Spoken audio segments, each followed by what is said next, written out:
Hi guys. I will be starting the session now. If you have any friends, they can you can ask them to log in. I will be doing random pathology questions today, so they are not subject specific. Okay, let me go there. All right. If you have any questions that you want to ask me, you guys can ask me. No questions? All right. Okay. This is my screen, and yeah. All right. So the first question for today is sigmoidoscopy reveals hyperemia, edema, erosion, and ulceration of the intestinal mucosa.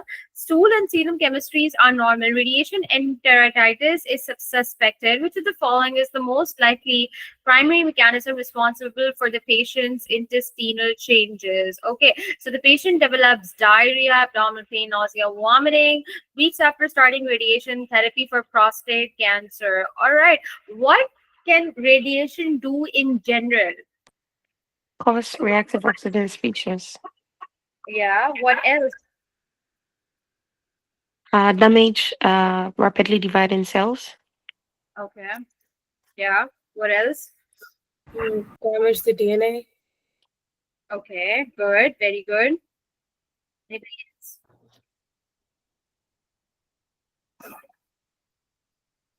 again, radiation can cause, nausea, vomiting, diarrhea, fatigue, and hair loss, as already discussed over here. It also increases the risk of cancer. It, also increases the risk of, genetic mutations. And then there are some delayed effects that over the time it affects the cell's genetic material as well. All right. Okay, so what do you think the answer is? A. Option A. All right. Okay. Yeah. So what is happening is it's because the patient underwent radiation, and after that he developed this syndrome called acute radiation enteritis, and that means that radiation made the intestinal mucosa sensitive, and now the patient is experiencing symptoms like abdominal pain, diarrhea, and inflammation. Radiation has the potential to cause a reactive oxygen species (ROS), and that ROS is fatal to your body.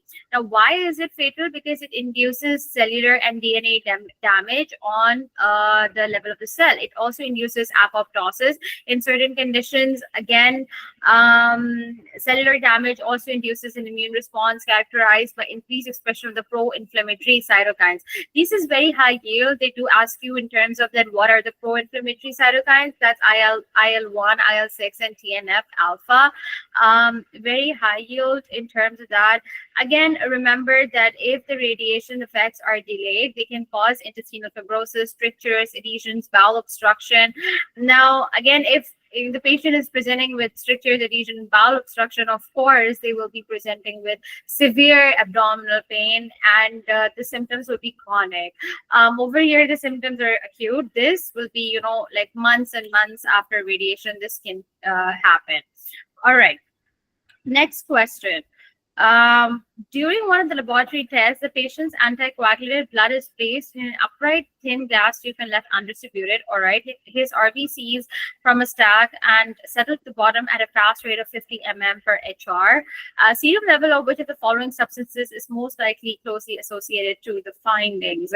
All right. So there's this 24-year-old man. He's having recurrent episodes of abdominal pain and bloody diarrhea. The patient also has low-grade fever and fatigue. Physical examination reveals left lower quadrant tenderness. Okay. CT is showing thickness of the distal colon and rectum. What's happening? Inflammation. Inflammation. But what is happening in the left lower quadrant? Why is it thickened in the distal colon and the rectum? It could be due to Due to Crohn's disease. diverticular. Is it diverticulosis? Diverticulitis. Why do you think that's diverticulitis? Ulcerative. Because of the distension. Okay. All right. What do you think? I think it's ulcerative colitis. Yeah, you're right. Ulcerative colitis. Again, you see that there is abdominal pain, bloody diarrhea. Again, you see that thickening of the distal colon and the rectum. We know that ulcerative colitis usually impacts those places. You have recurrent episodes, bloody diarrhea. That is one of the classic hallmarks of ulcerative colitis. Again, you see the okay. What's happening? Can anybody tell me the answer? Interleukin 6. Interleukin 6. Thromboxane A2. Why IL-6? What does IL-6 do? It's We're talking about pro-inflammatory. It's inflammation, that's inflammation increasing pro-inflammatory ESR. cytokines. That's okay. What does leukotriene B4 do? What does it do? Neutrophil chemotaxis. It's chemotaxis. Okay. What about bradykinin? What does it do? Vasodilation. Pain, Vasodilatation. pain and vasodilation. Okay. What about erythropoietin? Erythropoietin bone release marrow. from the kidney and Yeah. it For increases bone the marrow. formation of the erythrocytes. Hematopoiesis, yeah. Okay. What about thromboxane A2? Thromboxane A2 released Anticoagulant. from the cell membrane. And Sorry, it's a procoagulant. inflammatory. Yes. C. Okay. Yeah. Very good. So what the patient was having was ulcerative colitis. Again, how did we find that out? That again, CD is showing thickening of the distal colon and the rectum, plus ESR is really high over here. If you see that, again, I told you that whenever ESR or CRP is high, most of the times they're referring to any inflammatory conditions of the body. Again, these are pro-inflammatory cytokines such as IL-1, IL-6, TNF, and interferon gamma. All of them are very high yield in terms of USMLE. They love to ask you about what are the inflammatory cytokines. ESR is one of that, and that kind of helps differentiate between any inflammatory pathology and a non-inflammatory pathology. Remember that I told you guys that ESR will be the differentiating point in one of the diseases. And what is that? That's polymyalgia rheumatica with fibromyalgia, right? So polymyalgia rheumatica will have ESR, and fibromyalgia will not have elevated ESR because it's more of a psychological condition where you have multiple tender points all over the body. But they do present the same on the USMLE sometimes. So it is really important that you know how to differentiate. And so that is why ESR is one of the, high yield differentiative marker. All right. We kind of go down. Again, they're talking about the same thing. The rest of the things are also very high yield for you to remember. All right. Okay. Next question. Okay, the pathology report shows advanced adenomatous changes in one polyp and adenocarcinoma in the other. Okay, a mutation in which of the following genes is most likely responsible for transformation from advanced adenoma to adenocarcinoma? Can anybody tell me the adenocarcinoma sequence? Anybody? So adenoma sequence would be the KRAS, and then from adenoma to adenocarcinoma will be the TP53. Okay, so the answer is? TP53. Again, yeah, you're right. So this adenoma carcinoma sequence is very, very high yield. So you should know that this is a normal colon, and when it kind of turns into hyperproliferative epithelium, there's this APC inactivation. They don't ask about beta-catenin accumulation, but they do ask about APC inactivation. And when the hyperproliferative epithelium is turned into adenoma, there's this CRAS activation. From adenoma to cancer, there's P53 inactivation.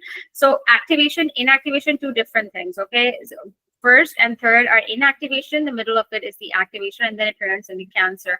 This is also very high yield. Okay, if you talk about, so we know what CRAS is, all right. Okay, what is the BRCA1 gene? What does it do?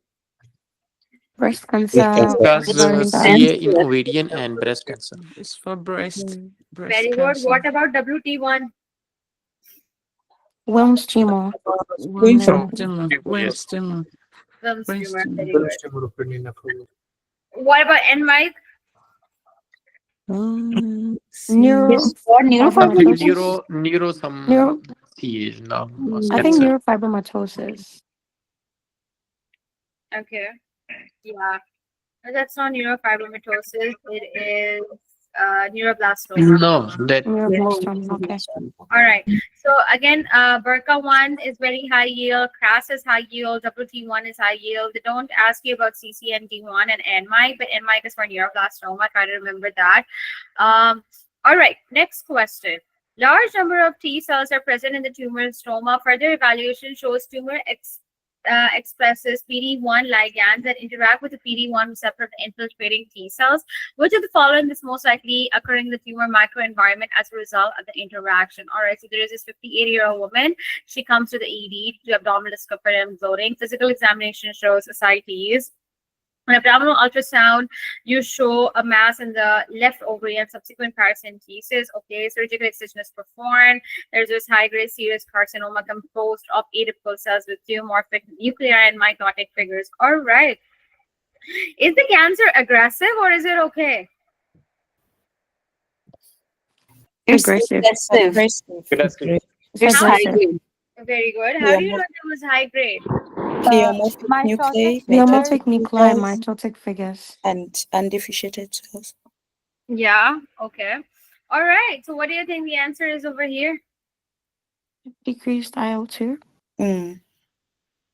Why do you think that there's decreased IL-2 production? Because I think the tumor is preventing the T cell from destroying it. Mm-hmm. Via the MHC class 1. Signaling pathway. Yeah. You're right. In terms of this, I want you to remember that sometimes there is this program death ligand, and this PD-1 stands for program death. And so a common adaptation to overexpress program cell death 1 ligand, which converts effector T cells to exhausted T cells. Again, tumor cells must develop this sort of, ability so that they can get avoided by destruction by the innate and the adaptive immune response. Otherwise, of course, whenever there's something cancerous in your body or there's an extra cell which the body does not need, so the body activates innate and adaptive immune response to kind of destroy it. And so the PD-1, it grants some resistance to the innate and adaptive system. And that is why they're able to, kind of evade the system. Over here, IL-2 is immunostimulatory cytokine. And okay, you should know this. It's very high yield. They don't ask about the drug, so there is no use of remembering the drugs. They will not ask you regarding that. But just remember what IL-2 does, or in terms of what every IL does, and what is programmed death ligand.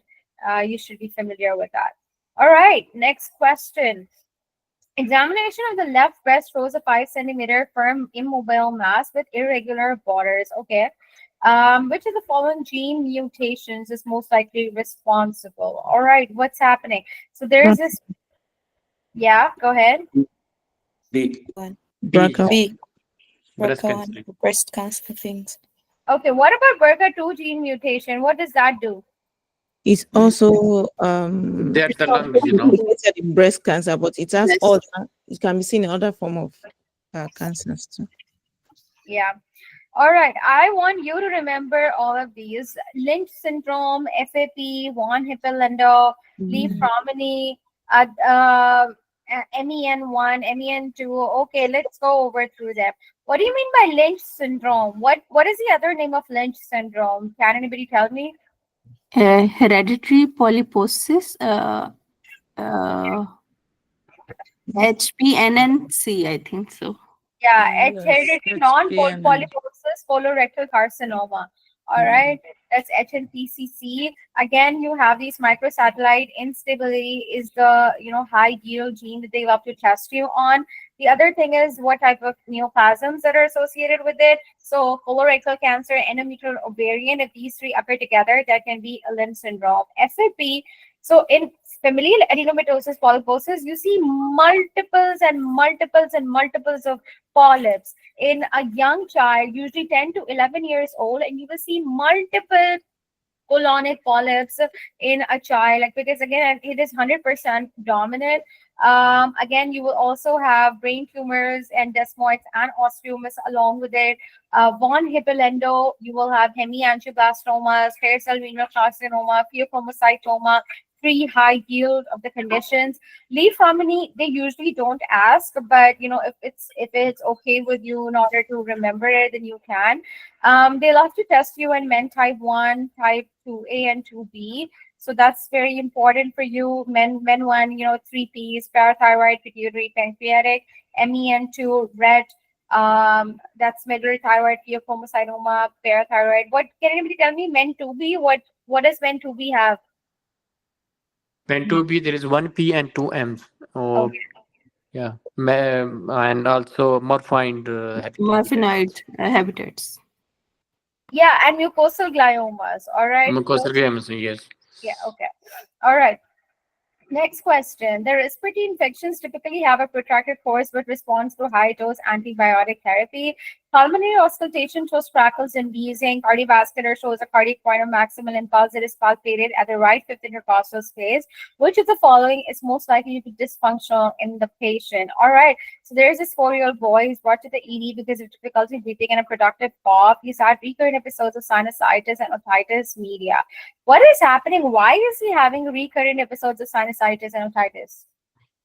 Immunocompromised patient and deficit of T Failure. cells. Sinusitis. It is basically the It's cytosine Failure. Dynein. It's dynein arms deficiency. Maybe Yeah. cystic fibrosis. Gardner syndrome because of the No, it's Cardiovascular syndrome. Gardner syndrome. Yes. Okay. because they're saying I'll choose. It's also cardioversion, no?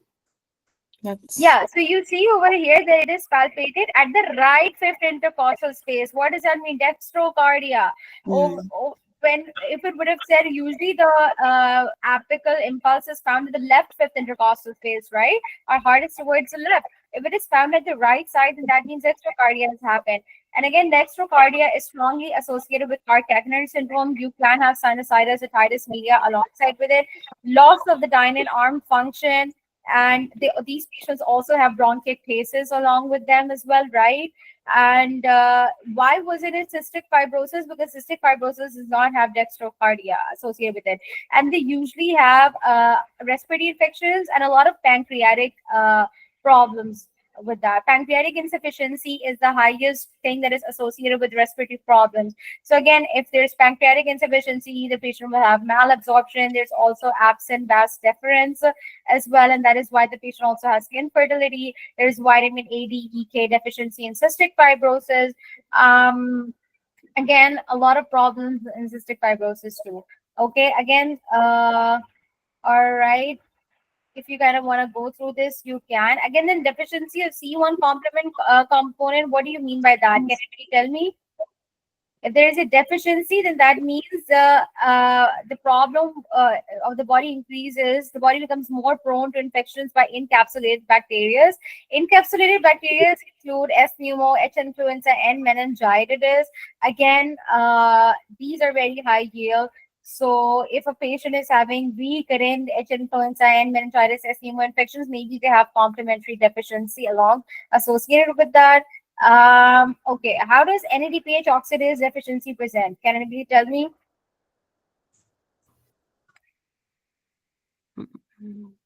Recurrent bacterial infections.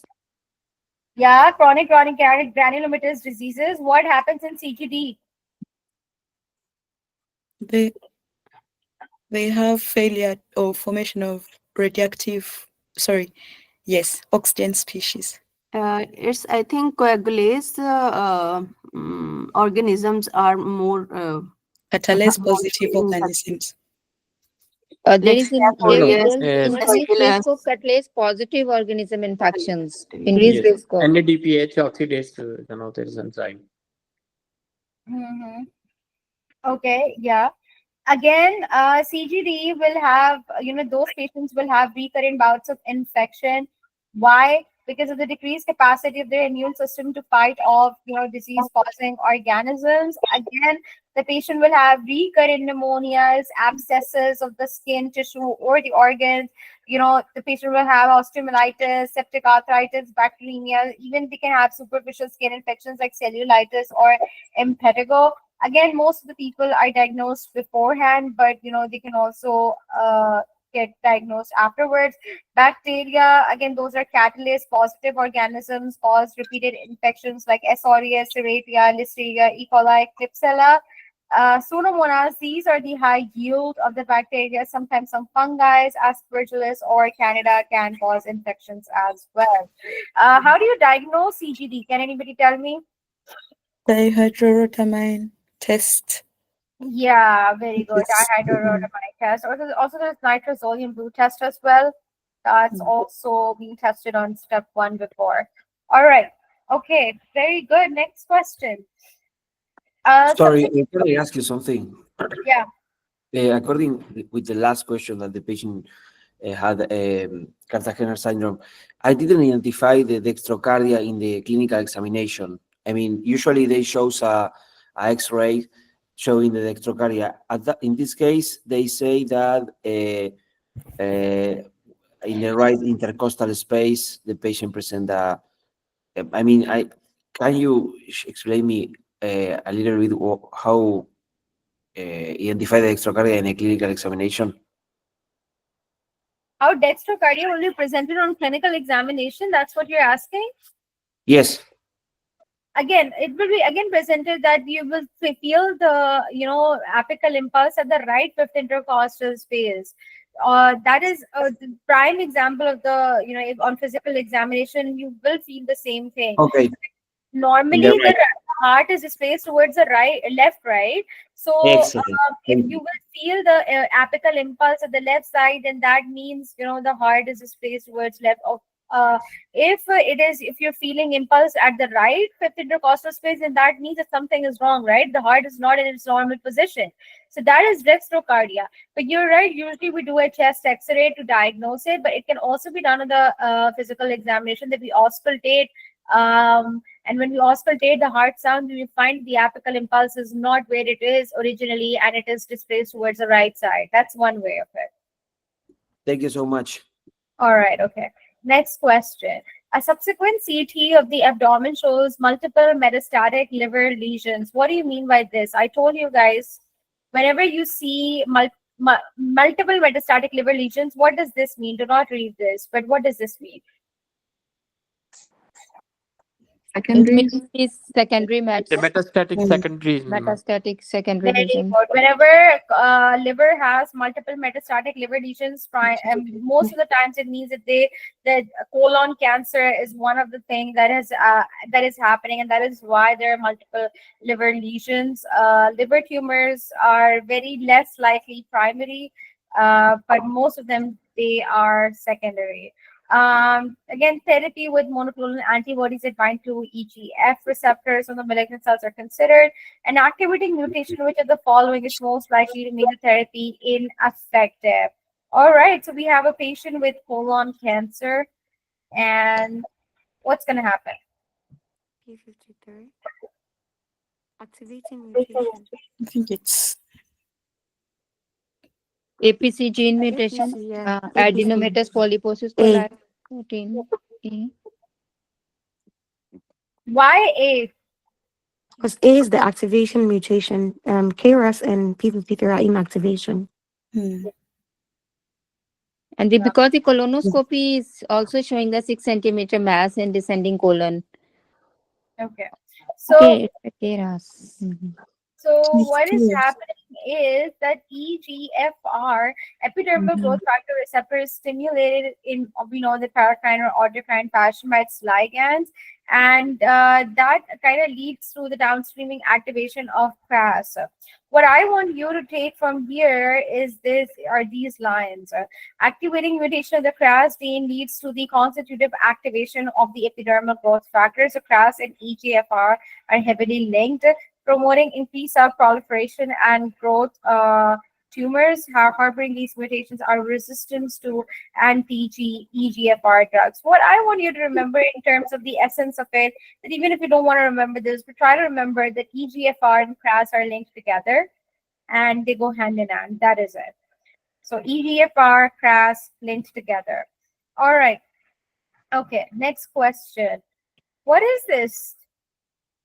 It's an osteosarcoma. How did we know that it was osteosarcoma? The Codman's triangle is showing up here. which is the raised periosteal reaction. Okay. All right. An 18-year-old man evaluated due to 3 months of lower extremity pain. All right. Imaging shows expense side lesion of the distal femur. Surgical resection is performed. Mutation involving what gene is present? RB1 mutations. RB1 mutation. Yes. Yes. Along with the retinoblastoma. Again, so this was osteosarcoma over here. The genes are really important in terms of what gene is associated with this. So for RAS, they don't ask you much about RAS. They do ask you about Mike. So Mike is Burkitt lymphoma, EGFR, lung adenocarcinoma, HER2, breast cancer, ABL, CML, BRAF, hairy cell leukemia. They want to ask BRCA1, BRCA2, breast ovarian cancer, APC, beta catenin, that's colon cancer. We talked about that. TP53, most cancers, retinoblastoma, of course, and osteo, WT1, Wilms tumor, VHL1, hippolyndo. So these are important. They don't ask much about RAS, but the rest of the, they're really important. Again, not much to kind of go through over here, but just this chart is really high yield in terms of remembering. You just have to unfortunately memorize that in step one. There is no easy path to it. All right. Next question. Okay, stool is positive for occult blood clots. A right-sided ulcerative colon mass, no polyps are noted. Biopsy of the mass reveals adenocarcinoma. A mutation between the following genes is most likely responsible for the patient's condition. Okay. So it's hereditary, all right? The patient father died of colon cancer at age 40. His younger sister suffers from endometrial cancer. What is happening? So here it will be APC. In case of familial adenomatous polyposis, we should consider the APC gene, and if it will be sporadic lesions, then we will consider the KRAS mutation. So here we will consider the APC. Okay, why cannot it be the Lynch Lynch syndrome? syndrome. I think it's D. It's the It's Lynch because the father sister is endometrial and Yes, father is yes. colon. So it's multiple tumors in the family, so it could Yes, be it will be Lynch. It will be Lynch because I don't have read from the top lines. That's Yes. D. Yes. And then there is not polyposis that means MS2, in APC there is multiple polyposis also. Lynch will be the MSH2. Single lesion there. Yeah. So why Lynch? Because again, the younger sister is also suffering from endometrial cancer. I told you whenever colon, endometrial, all of them, they come together. Most of the times they are referring to Lynch syndrome. Again, all of these three are coming together. Again, it is also hereditary. The primary gene, remember I told you guys that that's MH2. They only will ask you MSH2. They won't ask you this. So that is what I wanted to tell you regarding this. All right, next question. After some time, malignant cells begin to penetrate the vascular basement membrane to gain access to the circulation. During the process of basement membrane invasion, expression of which of the following is most likely to be increased in the tumor cells? Okay. E-cadherin. D. E-cadherin, loss of E-cadherin. Loss of E-cadherin, this is promote the metastasis. No, I think it's metallo. Yeah. The metalloproteinase is cell present cell. on basement membrane. The basement membrane invade is not like distant mets, not like something deglowing. It is for E-cadherin. No, so kind of he was right regarding E-cadherin, but E-cadherin helps you detach. It does not help you invade. Metalloproteinase helps you invade. That is the difference between them. So a loss of E-cadherin when it happens, so that it detaches. When it is adhering, there is laminin involved over here. Okay, when they invade, then metalloproteinase is an enzyme that helps to invade the basement membrane via the enhanced secretion. So what these enzymes do is they dilute those cells which are passing through that. All right, and as the more these enzymes are diluting the cells, the more they're invading the basement membrane. Now, what does invasion of the basement membrane mean? That it means that the cancer has now become cancerous, right? The tumor has now become cancerous because there's invasion of the basement membrane. As long as it was contained, then it was most likely benign. The moment it starts to invade, then that means it's becoming cancerous or malignant. All right. So this is very important. Detach. What does detach do? Cadherin does. Adhering laminin does, and invasion metalloproteinase does. Why? Because it helps dilute the cells as it passes through the way. Okay. All right. Next question. Physical examination is unremarkable. An upper GI endoscopy is performed, and esophageal biopsy shows columnar epithelium with interspiced globulate cells. A similar adaptive response is most likely to be seen in which of the following scenarios? All right, so what's happening that this 53-year-old man comes to the ED due to severe heartburn and difficulty swelling. Okay, he's had moderate heartburn for several years and has tried weight loss, elevation of the head of the bed while sleeping. All right, so basically he has been started on PPI, and there are other medical conditions like hypertension or hypothyroidism associated with it. The BMI is 25. Upper GI shows a lot of columnar epithelium. What does this mean? What is happening to him? It's Barrett's- metaplasia. Barrett's esophagus. Metaplasia due to the And, gulch, acid coming from the stomach to the esophagus, and it changed the the cell type, from It's like squamous Barrett's to esophagus. the Yeah, Barrett metaplasia. esophagus. Where Okay, it is Barrett's esophagus is a precursor to what? precursor to Carcinoma. malignancy, CIN. esophageal carcinoma. Precursor to malignancy. Similar to Carcinoma. it's similar to bronchial epithelial cells. Yeah, it's So Barrett's esophagus is a precursor to adenocarcinoma of the esophagus. For smoking, that is a squamous cell carcinoma. Adenocarcinoma, Barrett's esophagus, they affect the lower 2/3 of it, and the 1/3 is the squamous cell carcinoma. That is a precursor. So the smoking is a precursor for squamous cell carcinoma. That is in the upper portion and the lower portion. That's repeated GERD can cause metaplasia, and when metaplasia occurs, that is known as Barrett's, and Barrett's is a precursor for adeno. Okay, what do you think is the answer now? A. Chronic stimulation by smoking. Yes. Very good. Again, there is squamous metaplasia of the lungs as well when the patient is smoking a lot. What do you mean by dysplasia? What does dysplasia mean? Disordered growth. Very good. Disrupted growth. Disorganized growth. Disorganized growth. So metaplasia is change in the cell type, and dysplasia is disorganized growth. Okay. Next question. Okay, on histological examination, one polyp is small and early has adenoma features, other is larger and has late adenoma features. The mutation of which of the following genes will most likely cause this patient's small early adenoma to grow and develop late adenoma features? Again, very, very easy. This KRAS. yeah, it's KRAS. KRAS is from adenoma. From adenoma to tumor, TP53. Very good. Again, they're asking about the which mutation would cause this patient's small adenoma to grow and develop late adenoma features. So that is what KRAS does, is that it converts hyperproliferative epithelium to adenoma. And when there's loss of P53 inactivation occurs, then it turns into cancer. So this is KRAS. And APC converts normal cells into hyperproliferative epithelium. All right, so 3 things you have to remember: APC, KRAS, and TP53. Okay. Next question. Tissue biopsy shows invasive ductal carcinoma composed of anaplastic cells. Which of the following microscopy descriptions most likely presents a tumor of similar histological grade? Okay, so there is this woman who comes to the office after finding a lump in her breast. Physical examination shows a firm, immovable, irregular mass. There are calcifications. So whenever there's anything spiculated, calcified, that means it's aggressive. All right. Okay. What's happening?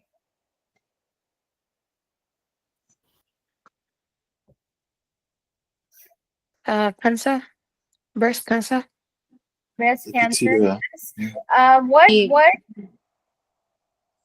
Similar appearance will be bronchial. I think the colon tumor creating glands. Maybe the thyroid tumor. Bronchial, Thyroid tumors because of bronchial. anaplastic Thyroid cells with comes with giant thyroid. cells. All I think right. the So what giant is the answer? A? E. Thyroid. E. E? Yeah. Yeah. I think E, yes, because it's the anaplastic. It seems like a thyroid. Yeah, anaplastic, similar to anaplastic of thyroid, The cancer. giant cells in the Giant thyroid. cells. Giant cells in the thyroid is also carcinoma. Very good. Undifferentiated, that is, they're known as anaplastic tumors. Undifferentiated tumors are known as anaplastic tumors. They bear no resemblance to the tissue of origin. They're composed of pleomorphic cells with large hyperchromatic nuclei that grow in a disorganized manner. Again, anaplastic tumors frequently contain abnormal mitotic figures and giant cells. All right. Okay. If you kind of go out and you see over here, they were referring to what anaplastic is over here. Again, there's loss of polarity over here. There's disproportionately large nuclei over here. Yeah. Okay. Next question. Radionuclide bone imaging reveals increased activity in multiple vertebrae and ribs corresponding to the patient's painful areas. Okay. There's sterotic lesions matching the bone scans of increased uptake, which are suspicious of metastatic cancer. Which of the following additional most likely is to be seen in the patient? All right, so we know that there is some, bone cancer that this patient is suffering from. He used to smoke a lot of cigarettes, and yeah. Okay, he's also had persistent back pain. Okay. What else will you see? It will be prostatic CA because old man with Yeah, back most of the pain. time they metastasize to the So bone. It's osteoblastic. two differentials should be there: prostatic CA or the multiple myeloma. So And this is Sclerotic lesions. metastasis to the bone. And he's an older man. it's highly suspicious for Multiple nodular myeloma radiates to the back. nodular prostate. If the If it was prostate, the bone radionuclide scan will also give uptake in prostate. Is it like that? Yeah. prostatic CAE. No, I'm saying, will the I scan think show it's uptake in the prostate if it's abnormal? Here they haven't mentioned that prostate is also taking up the radionuclide. It's talking about the osteolytic and osteoblastic. Yes, lesions. there is Exactly. smoking is also Osteoblastic related lesion of prostate on cancer. in the bones. So it's prostatic. It's looking like I don't know why, but okay. It's Multiple osteolytic more lesions. age, Because 70 plus. radiates to the back. Multiple myelomas It's a in 70 prostatic plus. CA. Prostatic CAE. MM Okay. causes osteoblastic. I go for E. Prosthetic CA. E. Myeloma. If it's multiple myeloma, it will be osteolytic. These are the Obvious sclerotic osteolytic, lesions. And these are sclerotic osteoblastic lesions. So it means it's prostatic CA. All right. Okay. Yeah, you were right. There were two differentials. One was multiple myeloma. The other was prostate. The reason there was a multiple myeloma because we know that they would have osteolytic lesions, and you don't see any osteolytic lesions where you see sclerotic lesions. Again, the patient will also be not only presenting with just bone symptoms, the patient will have anemia. They will give you a lab vignet where the patient has anemia. They will give you recurrent infections going on and on. So, those 2 to 3 things will be associated with the multiple myeloma patient whenever they'll be giving you an MM patient. In terms of prostate, they will just give you a malignant mass, and the malignant mass in the bone is most likely that there's steadiness going on, persistent back pain. You used to smoke a lot of cigarettes. Most of the times, they would be referring to you that there was a prostate cancer that has probably metastasized to the vertebra. If it would have been a MM, then they would have given you again, a blood picture that is with anemia associated or recurrent infections. Both of those things are not present over here. Another thing they will give you will be osteolytic lesions or punched out lesions. You don't see that over here, right? And this, in terms of this chart, is, if you kind of see this chart, all right, so you see osteoblastic, they have prostate cancer. Most of the times it's gonna metastasize from prostate. Mixed, they don't ask you. Osteolytic is multiple myeloma, melanoma, renal cell carcinoma. Very high yield for you to remember. Okay. Got it? So for they will give you osteolytic punch-style lesions along with, anemia picture or recurrent infections. You don't see that over here. Then if it's only one, then most likely they're referring to prostate. Okay. All right. Next question. Several weeks later, the mass significantly decreases in size. Biopsy demonstrates many shrunken eosinophilic cells within the tumor. Which of the following substances released from mitochondria most likely triggered the observed cellular changes? There's a mass of stony heart and palpation. It seems to be fixed in the adjacent tissues. Okay. What's happening? Cytochrome C is the control for the apoptosis, and this it will release from the mitochondria. Yeah, you're right. Are you right? Yeah, that's it. Cytochrome C, yes. Yeah, these are control the apoptosis, and it released from the mitochondria. Yeah, you're right. I just accidentally clicked on that. All right. So again, apoptosis. Again, we know that you should be able to know the difference between apoptosis and necrosis. These genes are very high yield in terms of anti-apoptotic proteins, BCL2, BCLX. They love to ask you about that. They also love to ask you about PAX. So those two are really important in terms of the anti-apoptotic and pro-apoptotic proteins. The other thing is that cytochrome C is a mitochondrial enzyme that activates capsaicin and directly brings about cell death through intrinsic pathway apoptosis. So there are two pathways of apoptosis. One is intrinsic, the other is extrinsic. Can anybody tell me the entire pathway of intrinsic and extrinsic?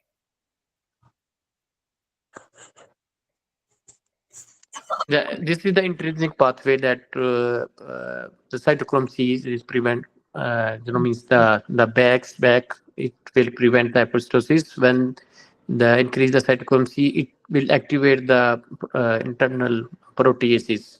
Then it will cause the program that's apoptosis. External activation of FAS and other receptors, then it will activate the apoptosis. Yeah. Externally through the cytotoxic T cells that release the granzymes and the perforins, and that causes the activation of the cascases, and that the leads to nuclear. No. That these cells activation, this porphyrin and granine is not the apoptosis. There's the activation of FAS, I think, the receptor that activates the in these proteases. So we know that apoptosis is mediated by capsaicins that in turn kind of activate proteases and endonucleases, right? So what the proteases do is that they break down the cytoskeleton and the endonucleases break down the DNA. All right. So now the capsaicins, which are very important to mediate apoptosis, they're activated by two pathways. One is intrinsic and the other is extrinsic. Intrinsic is the mitochondrial pathway. Extrinsic is the receptor ligand pathway. Okay. Yes. So intrinsic mitochondrial pathway will have, so what's happening is that if there's any sort of cellular injury or any sort of DNA damage or whatever, whatever thing is happening within it, that leads to inactivation of BC12. Lack of BCL2 allows cytochrome C to kind of leak from the inner mitochondrial matrix into the cytoplasm, and they in turn activate the capsaicins, right? So this is how it happens for intrinsic mitochondrial pathway. For extrinsic, it is a receptor ligand pathway, like I said. So what happens is that FAS ligand, it binds FAS death receptor, or what you can see CD95. You can see over here, right? CD95 on the target cell, and that kind of activates the capsaicins. This also occurs, if you remember, in the negative selection of the thymocytes in the thymus, if you remember, right? So yes. TNF. So the TNF will then bind to the TNF receptor on the target cell, thus activating the capsaicins. All right. So I talked about the intrinsic and I talked about the extrinsic. All right. Okay. Can anybody tell me the cytotoxic CD8 T cell mediated pathway? This pathway also comes in the extrinsic factor. The cytotoxic T cells pathway, they release the perforins and the granzymes. Mhm. Very good. Because of they becomes activated whenever the antiviral and anti-tumor activity. Very good. So the Yes, perforin, they will they release two enzymes, this ghrelin and porphyrin. Porphyrin make a hole in the cell membrane, and then The enzyme. the ghrelin go inside and utilizes the cell. Very good. Yeah, that's right. Perforin, granzyme, CD8 mediated. Perforins will make the perforation within it, and the granzymes will enter the pore and activate the capsaicin. Again, very high yield. They will be, involved in killing of the virally infected cells.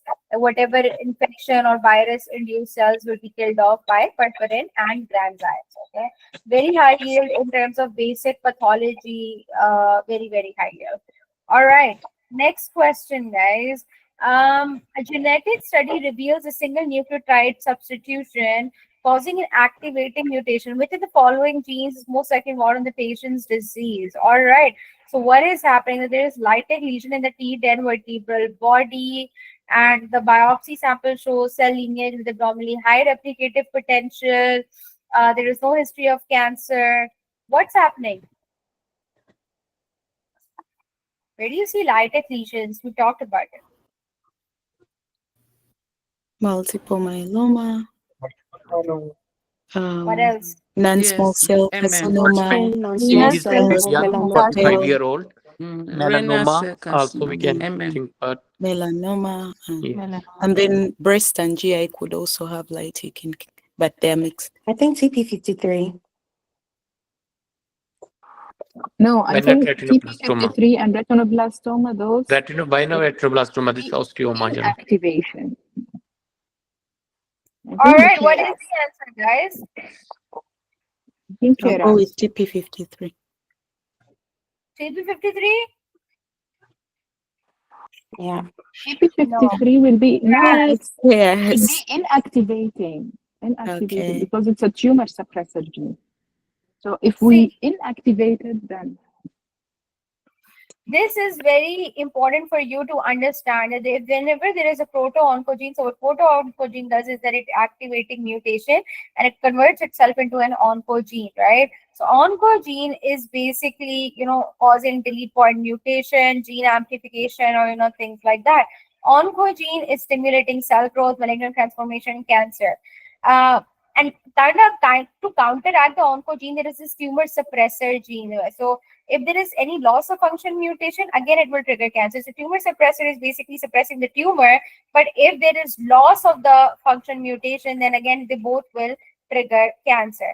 If you kind of go down and see the proto-oncogene stimulates cell proliferation and the overexpression, amplification of activating mutation, that it leads to increased cellular proliferation, neoplastic growth. CRAS is one of the proto-oncogenes often activated in tumor cells. Why wasn't it retinoblastoma or TP53? Can anybody tell me? The reason that it was Because they're tumor suppressors. Those are the tumor suppressor genes. Yeah. Yeah, very good. RB and P53, both are the tumor suppressor. Again, they were the tumor suppressor genes. All right. And they asked for an activating mutation. So, APC, delta, all are others. Only the KRAS is the proto-oncogene. Okay. Next question. Researchers studying the cell cycle observed a sudden increase in the activity of several enzymes, include dihydrofolate reductase and DNA polymerase. Which of the following processes most immediately precedes the observed increase in enzyme activity?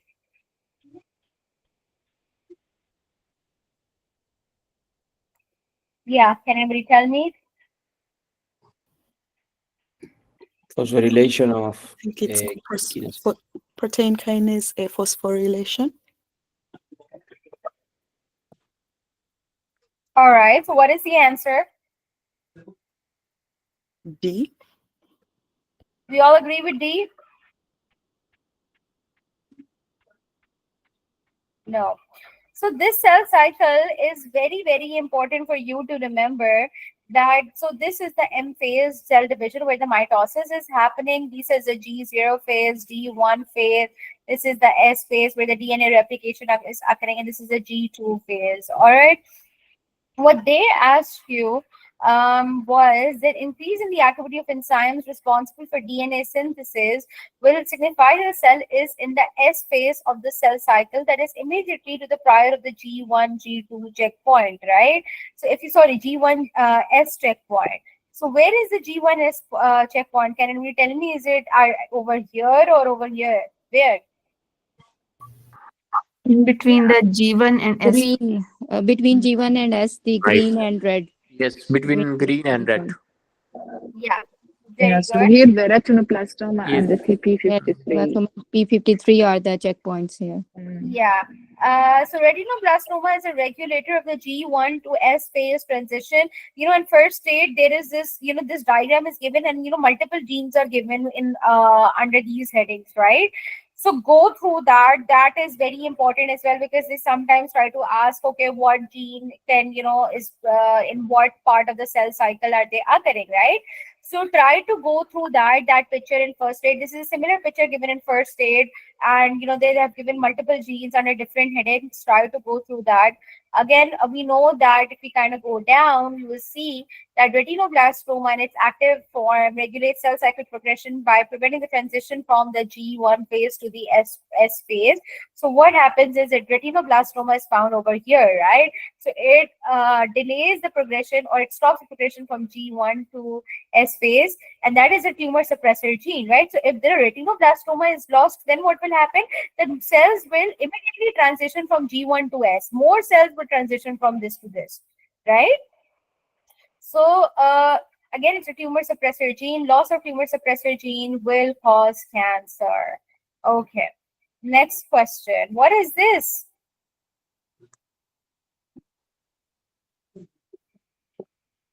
Neuroendocrine Something cells. cancerous. Okay, let us see. There is notable adenopathy of the bilateral inguinal and axillary regions. A CBC shows mild leukopenia. Histopath findings from biopsy of one of the enlarged lymph nodes are shown in the image below.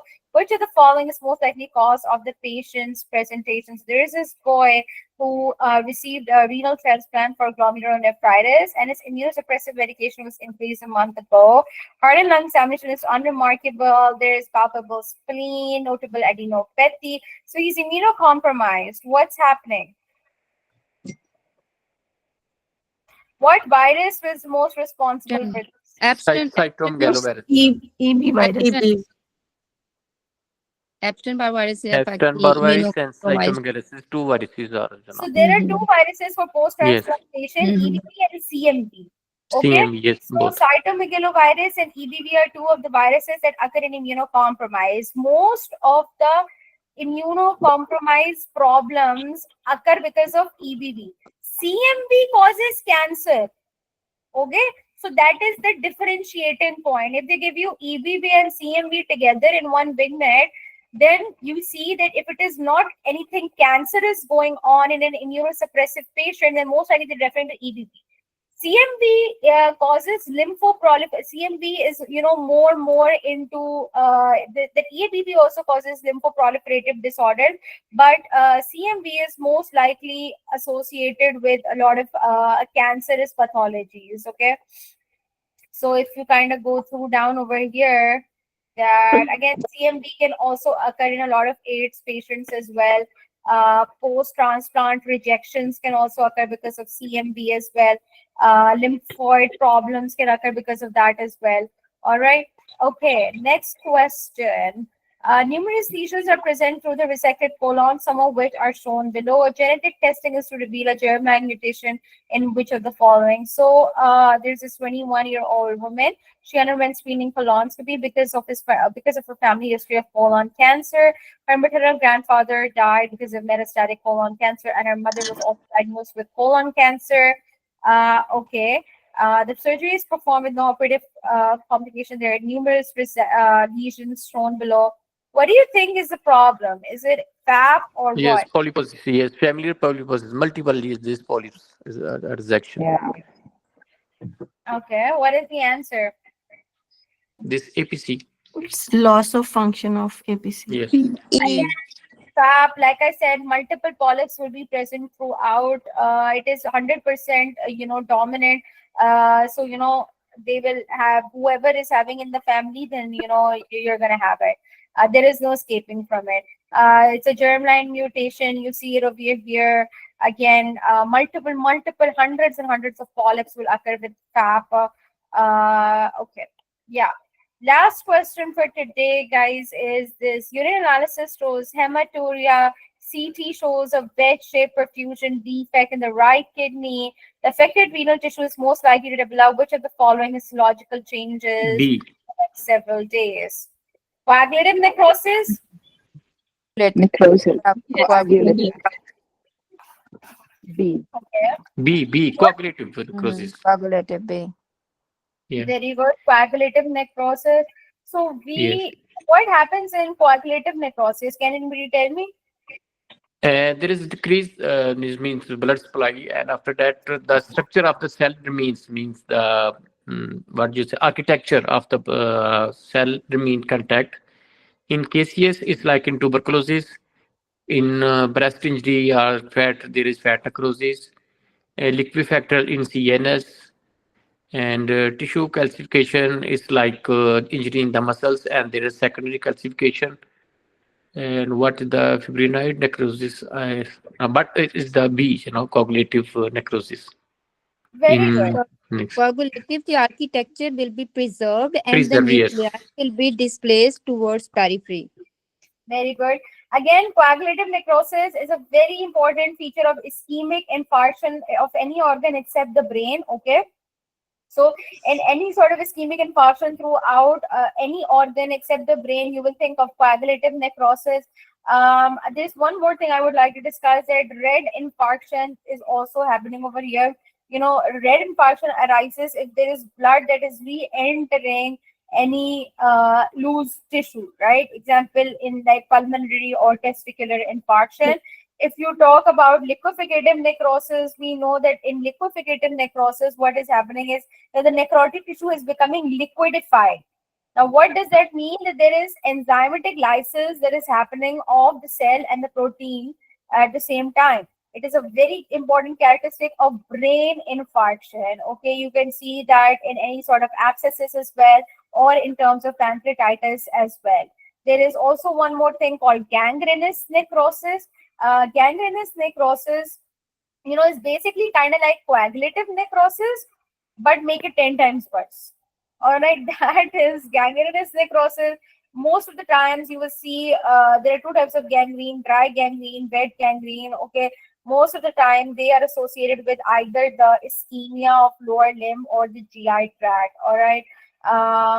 If there is any sort of superimposed infection, then it can become a wet gangrene. Last is the caseous necrosis. The caseous is basically kind of like a soft necrotic tissue which resembles cottage cheese-like appearance. So it's like a combination of both the coagulative and liqueficative necrosis. It is a very high yield component of granulomatous inflammation due to TB or fungal infections. Okay, so not only TB but fungal infections they can also give you on step 1. Then the last, of course, we have fat necrosis. Fat necrosis you see in breast trauma. Most of the times they will ask you in terms of breast trauma. There will be saponification occurring. So fat necrosis, two things they will be asking you, either breast trauma or pancreatitis. Both of the things can occur.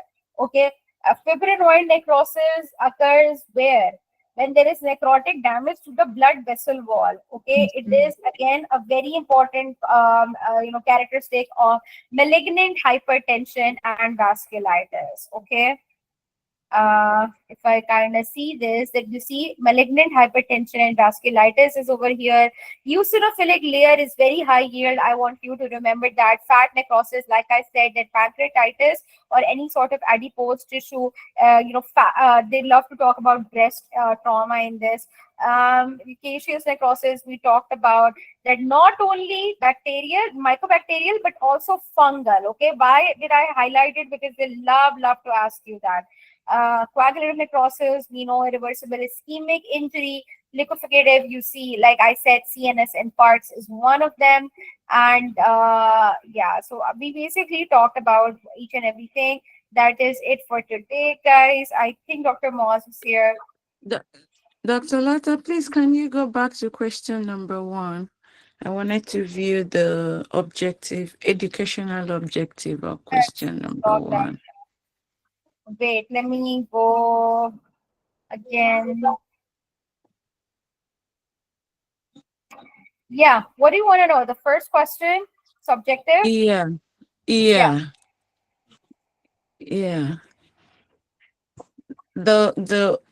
I wanted you to like explain more. I didn't really get it.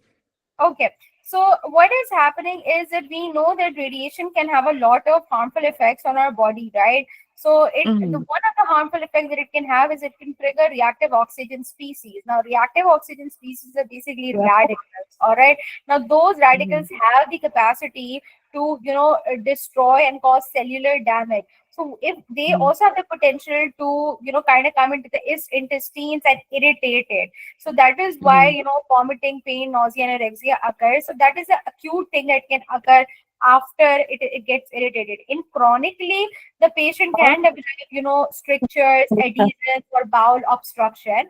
So basically, ROS is, very, very harmful for the body because, it irritates the cell structures and, it kind of induces a lot of damage to the cells. And not only in terms of intestines, ROS can cause harmful effects throughout the body organs. Okay, is it clear? Why? Because it can cause DNA damage and it can trigger apoptosis as well. Okay. Thank All you right. so much. All right. So with that, we are done, guys. Okay. Yeah.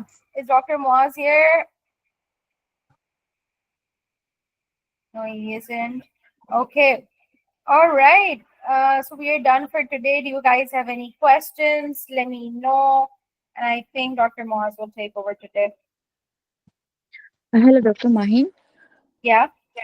So I have one question. So could you just give me one short overview about high yield microbiology question or microbiology topics, if possible? High yield microbiology topics. Yes, like bacteria or virus or fungus. Yes, I mean, Just shortly. it's not a short answer to that. It's a very long answer to that. High yield microbiology topics. Microbiology is very high yield. So the bacteria, the fungi, they love to ask you on the bacteria, fungi. Most of the times they ask you about bacteria, fungi, protozoas, rest of the other things are also important, but it's a very long topic. I will discuss it with Dr. Moaz, Dr. Hamza, and Dr. Ahmed, and I will let you know because it has a lot of things. Yeah, okay, it's okay. No problem. I'm just asked. Okay, thank you. Yeah, and in terms of not only the microbiology aspect of it, the pharmacology of the microbiology is also very high yield. They love to test you on the antiviral therapy, like Dr. Jamil said. They also love to test you on a lot of antibacterials, fungus. So those are also high yield in terms. So pharmacology for step one, they would want you to know two things. First is mode of action, and the other is the adverse effects. Mode of action, adverse effects, high yield, very high yield. Adverse effects, they don't want you to remember each and every adverse effect of it, just the high yield adverse effect, which is specific to that particular drug. Right. So because every drug has like nausea, vomiting, diarrhea. So if you're going to remember nausea, vomiting, diarrhea for every drug, then that doesn't make sense, right? They want you to remember one particular specific adverse effect that is located to that particular drug. All right. And so they want you to remember that. And mode of action is really important for micropharmacology. Microbiology is very high yield. They love to ask a lot of questions from microbiology. Start early. The more you memorize, and unfortunately, the bad thing about micro, I hate about micro is the catalyst positive, catalyst negative. We're not microbiologists or we're not researchers. Why do we have to remember the agars and the the catalysts and all of that things? But unfortunately, they love to test you on that as well. So you have to memorize. There is no other way. There is a chart given in first aid where they have broken down into groups that this is catalyst positive, this is catalyst negative, and the opsonins and all of that. They have given a beautiful chart. But unfortunately, you have to memorize it because they love to ask you in terms of that. So yeah. Yeah, okay. Thank you so much. Okay, so guys, there is a 5-minute break. After that, Dr. Moss will be joining the session and he will continue it. Take your 5-minute time and he'll be joining us. I'll see you guys tomorrow. Dr. Mine, Yeah. please, are we done with cardiology? How do you study cardiology? Are we done? Are we done with cardiology? I think we're done with cardiology. I think Dr. Hamza will tell you that because I think we're done with cardiology. But I think there are a lot of other students who joined us in the marathon. So I don't know about that, but I will let you know. Okay, thank you. Okay, I'll see you guys tomorrow. Dr. Moss will be joining us in 5 minutes. Take a 5-minute break, guys. I'll see you tomorrow. Thank you, Dr. Maheen. Thank you.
Yes, ma'am, yes.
Yes, yes. Huh?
Hello, can you all of you hear me?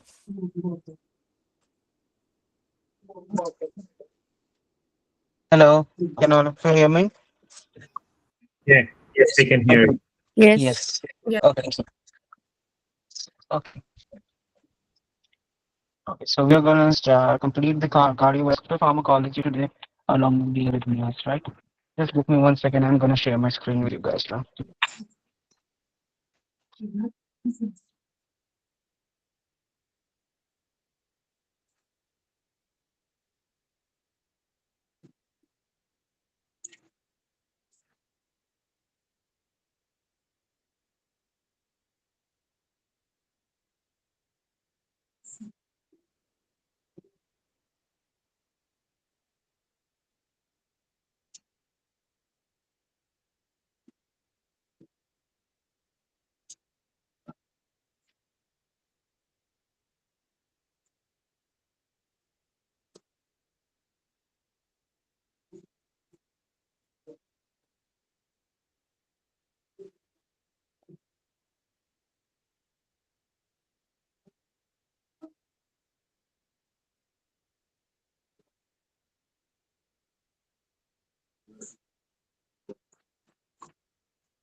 Okay, guys. So can all of you see my screen and hear me as well? Yes. Yes. Good. Good. Okay, so we left yesterday, so the day before at hypertensive emergency, right? So today we are going to start from the anti-angina therapy, right? We have discussed a lot. So we have discussed a lot of details about the anti-angina therapy. So there are some things left, but before that we are gonna cover some drugs, right? So there are some other drugs of uh, angina that we are gonna cover, and the first drug is ranolazine, right? So what is ranolazine? So basically, there were a lot of drugs that were controlling angina, right? But that drugs were sometimes not enough to cover the angina. So a new drug was then developed that was known as ranolazine, right? So what does ranolazine do? So ranolazine basically inhibits the flow of sodium inside cell, right? And why is that important, right? So whenever a SA node is, wait, let me show you a picture here, right? So if you look here, we have this picture, right? This is the action potential of SA node, right? So this is how SA node is gonna deliver a current, right? And in order to deliver the current, the SA node is gonna need sodium inside the cell, right? So the SA node is gonna need sodium inside the cell, and the red thing is marked by the sodium, right? So the more the amount of sodium that comes into the cell, the greater will, right? So more amount of sodium that comes into the cell, the greater is gonna be the.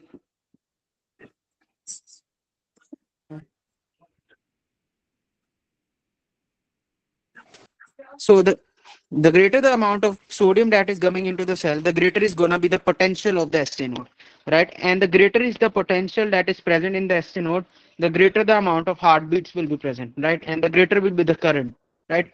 So that is how action potential of ST nodes work, right? But what does ranolazine do? So if we look at ranolazine is going to block the inward sodium current, right? So it won't allow the sodium to come into the cell, right? And when sodium does not come into the cell, right, the the force of contraction is going to decrease, right? And as soon as the force of contraction decreases, we are going to need less amount of oxygen, right? So we will need less amount of oxygen. The best thing about ranolazine is that it does not affect the heart rate or blood pressure, right? So if the question mentions that you are going to need a drug to control angina and that drugs uh, We cannot hear you well. okay. So I was saying that if you need a drug that is going to reduce the angina, that is going to control the angina, right? And that does not affect the blood pressure or that does not control the heart rate. So what drug is going to be that, right? So that drug is going to be ranolazine. right? So we are going to need a drug, because if we look at the angina therapy, let us review the angina therapy. So if we look at the angina therapy, first of all, there are two main drugs that control the angina. The number one is nitrates, right? And can anyone tell me how does nitrates work? How do nitrates work? Please preload. Decrease Vasodilation. Yeah. The preload. Cholesterol and increase the Okay, so preload. the preload is gonna be low, right? And the preload is also known as the end diastolic volume, right? So the preload is gonna be low. So it decreases the preload, it decreases the blood pressure as well. And when the blood pressure decreases, heart rate is gonna increase, right? So the heart rate is gonna increase. That is a very worst side effect of nitrates, right? So the most worrisome side effect of nitrates is that it increases the heart rate reflexly. So it causes reflex tachycardia. So reflex tachycardia is the biggest side effect of of nitrate therapy, right? If they ask you what is the biggest side effect of nitrate therapy, that is gonna be the heart rate increase. It's gonna increase the heart rate, right? And now if we look at beta blockers are gonna reduce the heart rate. And how do they reduce the heart rate? They block protein kinase, right? So they block the protein kinase. When the protein kinase is blocked, calcium is not gonna come into the cell, right? And when calcium is not going to come into the cell, the heart rate is going to be reduced and the contractility is going to be reduced as well, and it's going to reduce the blood pressure as well. So for example, for example, if a person comes to you and that person has if a person comes to you and that person is suffering from heart failure, right? Or that person is having any heart problem, then if you give that person a nitrate, then that person may have very worse side effects, right? So that person may develop very low blood pressure, hypotension, or that person's blood heart rate may decrease if they are using a beta blocker, or their heart rate may increase if they're using a nitrate. So sometimes we need a drug that is not affecting the heart rate or blood pressure. And which is that drug? So that drug is ranolazine, right? So ranolazine does not affect the heart rate or blood pressure. And how does it work? It works by inhibiting the sodium. It does not allow the sodium to come in. And the main clinical use of it is when we want when there is a case of refractory angina. So whenever there is a case of refractory angina, we are gonna use ranolazine, right? So we are gonna reduce ranolazine, and ranolazine is gonna solve the refractory angina, right? Now, what's the most important side effect? Again, with beta blockers and calcium channel blockers, these are also going to cause constipation. Again, why? Because they're going to decrease the action potential in the gastrointestinal tract as well. Right? They're going to decrease the action potential in gastrointestinal tract as well. And as a result of that, you are going to get constipation.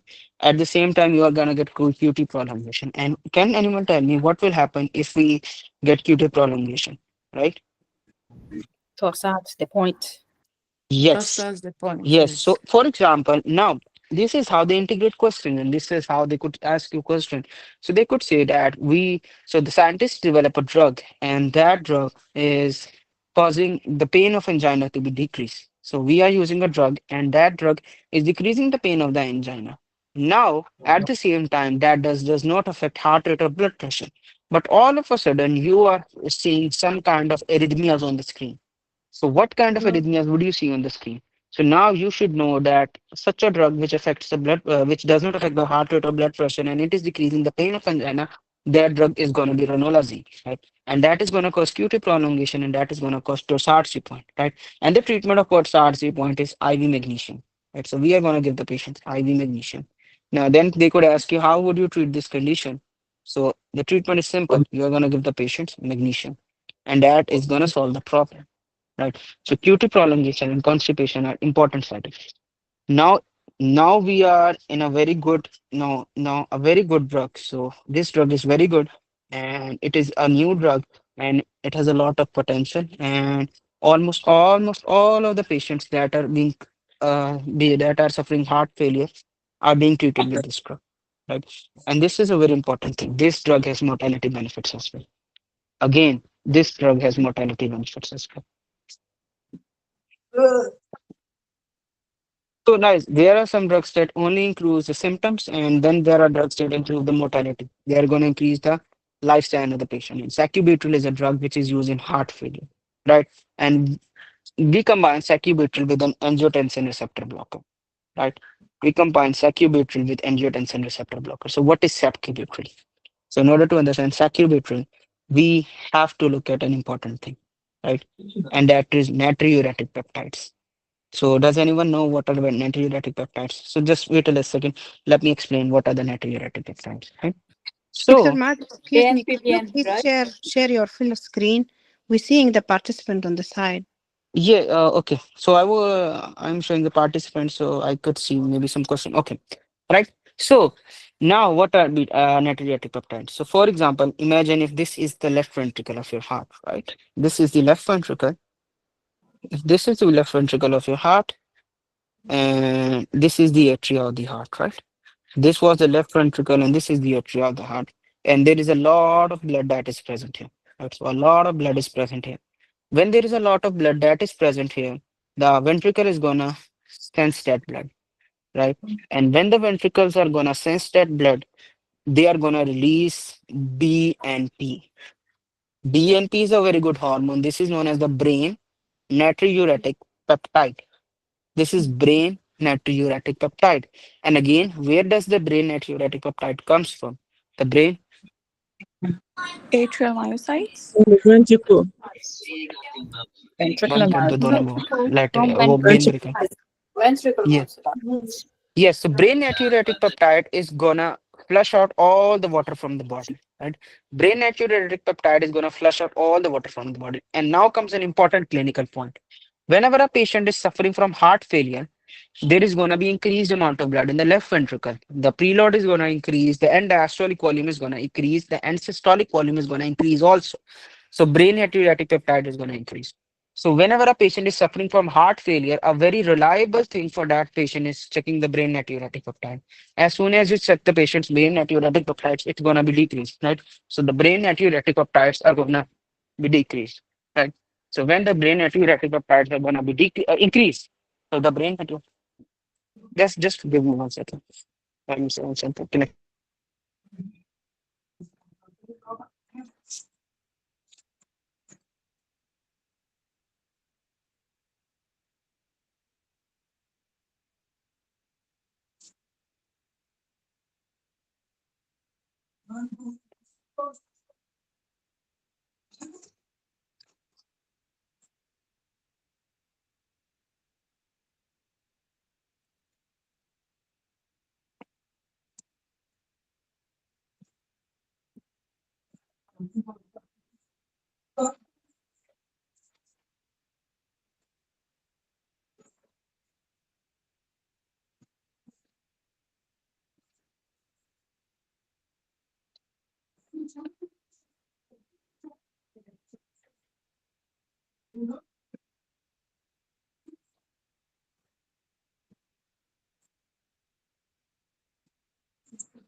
Sorry, doctor, we cannot hear you. Yeah, I know. I'm just drawing it and then I'm gonna explain. Okay.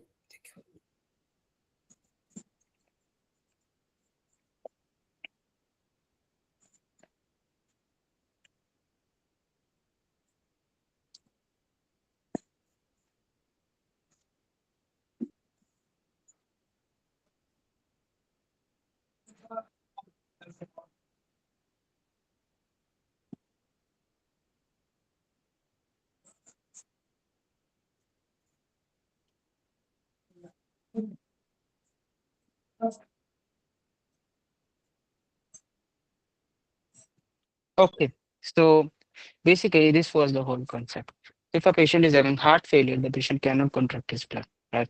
So if a patient is having heart failure, obviously the patient cannot contract here and the heart. When the heart cannot be contracted, the patient is gonna has increased blood in the heart, especially in the left ventricle, right? The left ventricle is gonna sense all of that blood. And in order to get rid of that blood, the heart is going to secrete brain natriuretic peptide, right? So that is why whenever we are having heart failure, if we do a lab test of the brain natriuretic peptide, that is going to be increased, and we are going to sense that this patient is having increased brain natriuretic peptide, and from that we can easily sense that this patient is having heart failure, right? And brain natriuretic peptide is going to cause diuresis, right? So it is going to cause the body to get rid of all of the water that is present inside the heart, right? So it is a very good thing and is going to release. Now, what is the problem? The problem that comes here is there is a thing which is known as the nepralizing site. So if this is the BNP, right? So if this is the BNP, BNP is converted into inactive products, right? So BNP are converted into inactive products by a drug, by a thing which is known as the nepralizing, right? So by nepralizing, it is gonna be, it will be converted into inactive products. Now this nepralizing is the real villain here, right? So the nepralizing is the real villain here, and we want to get rid of this nepralizing. So how can we get rid of this nepralizing? In order to get rid of this nepralizing, we release a thing which is known as the sacubitril, right? Sacubitril is going to act on the BMP and on the nepralizing, and it's going to block it. When it's going to block the nepralizing, the BNP is going to increase, and all of the water and all of the sodium is going to get out of the body, right? And at the same time, it's going to cause vasodilation. Second thing is that BNP causes vasodilation as well, right? So it's going to cause vasodilation, right? When it's going to cause vasodilation, it's going to reduce the pulmonary edema as well. It is going to solve all of the problems, right? So this is used with an angiotensin receptor blocker, right? So when you use both of these, the heart failure is going to improve, and the patients are going to have a very much better prognosis as compared to someone who's not using sacubitril, and it is going to increase the amount of it is going to reduce the amount of deaths. It's going to increase the amount of survival. Now, there are some side effects for these things. Since it is removing blood and water from the body and it's causing vasodilation as well, it causes hypotension. First thing is that it leads to hypotension. Second thing is that these patients are going to have hyperkalemia due to ARBs, right? So angiotensin receptor blockers, we are going to cover the angiotensin receptor blockers in detail in the nephrology portion. Right? So after this, we are going to do the endocrinology, and after that, we are going to do nephrology. So in nephrology, we're going to cover the angiotensin receptor blockers. But for now, remember one thing: angiotensin receptor blockers causes hyperkalemia. This is very important, right? Because hyperkalemia is very dangerous in those people who are suffering from heart failure or who are having any kind of heart problem. So if a patient is having any kind of heart problem, we are going to give the patient angiotensin receptor blockers, and that is going to cause hyperkalemia, and then that is going to lead to a lot of problems.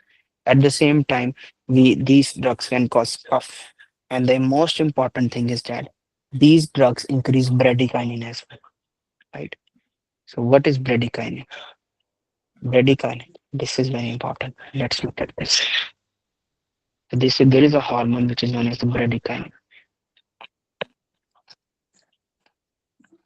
Right. This is important. So I wanna tell this thing in detail to you. Right. Wait a second. This is tested a lot in your exams. Right? This is tested a lot in your exams. Right. And what is this thing? So this is bradykinin. What does bradykinin do? So bradykinin is basically a vasodilator. It's basically a dilation, right? So what is bradykinin gonna do? It's gonna cause edema everywhere in the body, right? So bradykinin causes edema everywhere in the body. Now there is a hormone that is gonna convert bradykinin into its inactive form, right? So there is a hormone which converts bradykinin into its inactive form, right? And that hormone is inhibited by sacubitril as well as ACE. So you can imagine if we are giving someone as sacubitril or ACE inhibitors, what is gonna happen to their bradykinins? And this is an important question. They can ask you this. If a patient is being treated with an ACE inhibitor and sacubitril, what what would you imagine? What would you imagine? What would happen to their bradykinin levels? Would they increase or decrease? Anyone? Increase. So they are going to increase and the patient is going to have edema, right? And now there is a very important structure in our body that is known as the vocal cords, right? So vocal cords are very important. And if this is our trachea, now if this is our trachea, there are two vocal cords. One is like this, the other one is like this. And there is the space between them through which air passes and we get our oxygen. Now, if edema, so most commonly these are going to affect the vocal cords, and there could be a lot of edema, as a result of which these vocal cords are going to get blocked. And when these vocal cords are going to get blocked, the patient is going to die from asphyxia or less oxygen, right? So these drugs can cause edema. That is why. So this someone could ask you this question: why don't we combine? So basically, ACE inhibitors and ARBs are basically the same things. ACE inhibitors and ARBs almost act on the same pathway. So someone could ask you, why don't we use sacubitril with ACE inhibitors? Right. So that is the answer because ACE inhibitors are gonna increase bradykinin. Sacubitril is gonna increase bradykinin, and it is gonna lead to life-threatening edema, especially angioedema. Right. So it's gonna cause life-threatening angioedema, and when there would be life-threatening angioedema, the patient is gonna get a lot of problems. So all of the times we give ACE inhibitors with ARBs. Right. Second thing is that ACE inhibitors cause cough as well, and sacubitril leads to cough as well, right? So if a patient is having cough, right, especially if a patient of heart failure is having cough, please do see two things in the patient's history. Always see that whether the patient is being treated with sacubitril or ACE, because both of these things can cause cough. If a patient is being treated with ACE inhibitors, what do? We change the ACE inhibitors to ARBs. We change the ACE inhibitors to angiotensin receptor blockers, and that is going to solve the problem. Again, we are going to go into the detail of these things when we cover the nephrology portion, but I wanted you guys to know this thing, right? Any questions till now? Can you just Yeah, repeat the mechanism of action of sacubitril, just summarizing? Okay, sure. Okay, okay, okay. Now, first of all, ACE inhibitors increase the bradykinin. So that is the question: why do ACE inhibitors cause cough, right? So the thing that is happen is that bradykinin is going to increase, right? And bradykinin causes cough. Bradykinin is a very important cause of cough. That is why any patient who is being treated with ACE inhibitor, that patient is going to have cough. At the same time, sacubitril increases bradykinin as well, and that is going to cause cough as well. Whereas remember, angiotensin receptor blockers do not cause do not cause cough.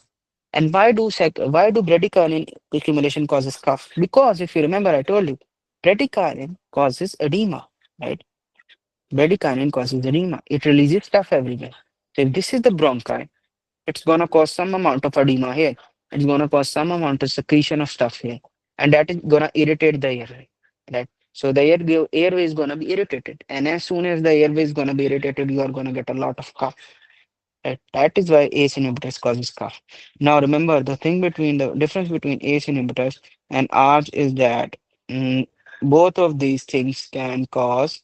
So both ACE inhibitors and angiotensin ACE inhibitors does not cause increase. ACE inhibitors cause increase of bradykinin, whereas angiotensin receptor blockers do not cause any increase in the ARB. Right? Now that is the first thing, right? Yes, ARBs also cause hyperkalemia, and both of these are teratogenic, right? So if a patient is having pregnancy, and repeat, if the patient is having pregnancy, you do not give ACE inhibitors or ARBs for that, right? You do not give ACE inhibitors or ARBs for that person because both of these are teratogenic. So there are three drugs mainly: nifedipine, beta blockers, and the beta blocker that we give is labetalol, and uh, why like we do not combine ARB with sacubitril. No, so sacubitril does not cause hyperkalemia. ARBs cause hyperkalemia, right? That is why we cannot combine ARBs with ARBs, right? We combine ARBs with sacubitril because sacubitril does not cause hyperkalemia, whereas ARBs cause hyperkalemia, right? Now, can you repeat about bradykinin, right? So the bradykinin is a stuff. So bradykinin is secreted by a lot of things in our body, and bradykinin is a pro-inflammatory and pro-vascular, pro-inflammatory and pro-edema, molecule, right? So bradykinin increases edema everywhere. In asthma, bradykinin is released as well in and any kind of inflammation or any kind of infection. Bradykinin is released as well. So now bradykinin is converted to inactive form by some enzyme, right? And that is why how body keeps bradykinin in check. But in some cases, bradykinin cannot be inactivated. Why? Because the hormones that inactivate the bradykinin are stopped by sacubitril as well as ACE inhibitors. So bradykinin is going to increase in those patients who are taking sacubitril and ACE inhibitors, and then those patients are going to have edema, right? Now the third thing, what is the mechanism of action of sacubitril? I told you that there is a thing which is known as the brain natriuretic peptide, and there is a thing which converts BNP into inactive forms, right? So this thing is known as the neprilysin. So that is neprilysin, right? This patient in neprilysin. So sacubitril blocks the neprilysin. So basically, sacubitril is a neprilysin inhibitor, and as a result, it prevents the degradation of bradykinin and natriuretic peptide as well, right? That is how basically it's gonna work. So that is the mechanism of action. Let me check if there is another question, and then move on. Which are the drugs that participate in heart remodeling process? Thank you so much. Okay, right. So how does the heart remodeling process occurs? Let me tell you one thing. I have to share my screen and see things here. What is the heart remodeling process, right? So basically, heart remodeling process means that whenever the heart is having a lot of fluid in it, right? Whenever is the heart is having a lot of fluid in it, so just compare heart to a normal human, right? And that normal human is going on with a lot of stress. Is having a lot of people that abuse the person every day.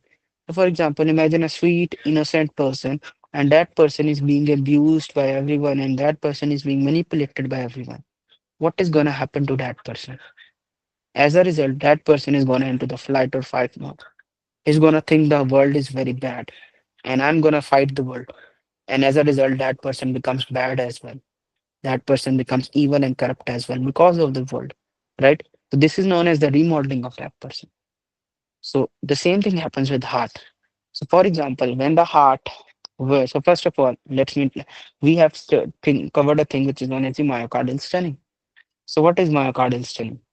Myocardial stenting means that whenever a patient has a heart attack, the heart is gonna get stunned. The heart is not gonna work properly for some time. And when the heart does not work properly, a lot of fluid is gonna come into the heart, right? The fluid inside the left ventricle is gonna increase because the heart is not functioning properly. Now when the heart cannot pump out all of the blood out of the body, right? Now, okay. So now what is gonna happen is that there is a lot of blood in the heart, right? But the heart cannot pump out of blood, all of that blood. So the first thing that is going to release is BNP. But at the same time, this is known as the heart failure cycle. Now let me tell you and explain the heart failure cycle. What is the pathophysiology of the heart failure, right? What is the pathophysiology of the heart failure? This is very important. Right? This is very important.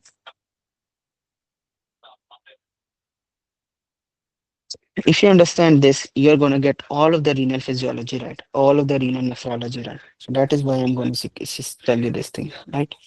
For example, if there is anything that causes heart problems, right? So the heart goes into the failure, right? When the heart goes into the failure, the cardiac output is going to be low. The cardiac output is going to decrease.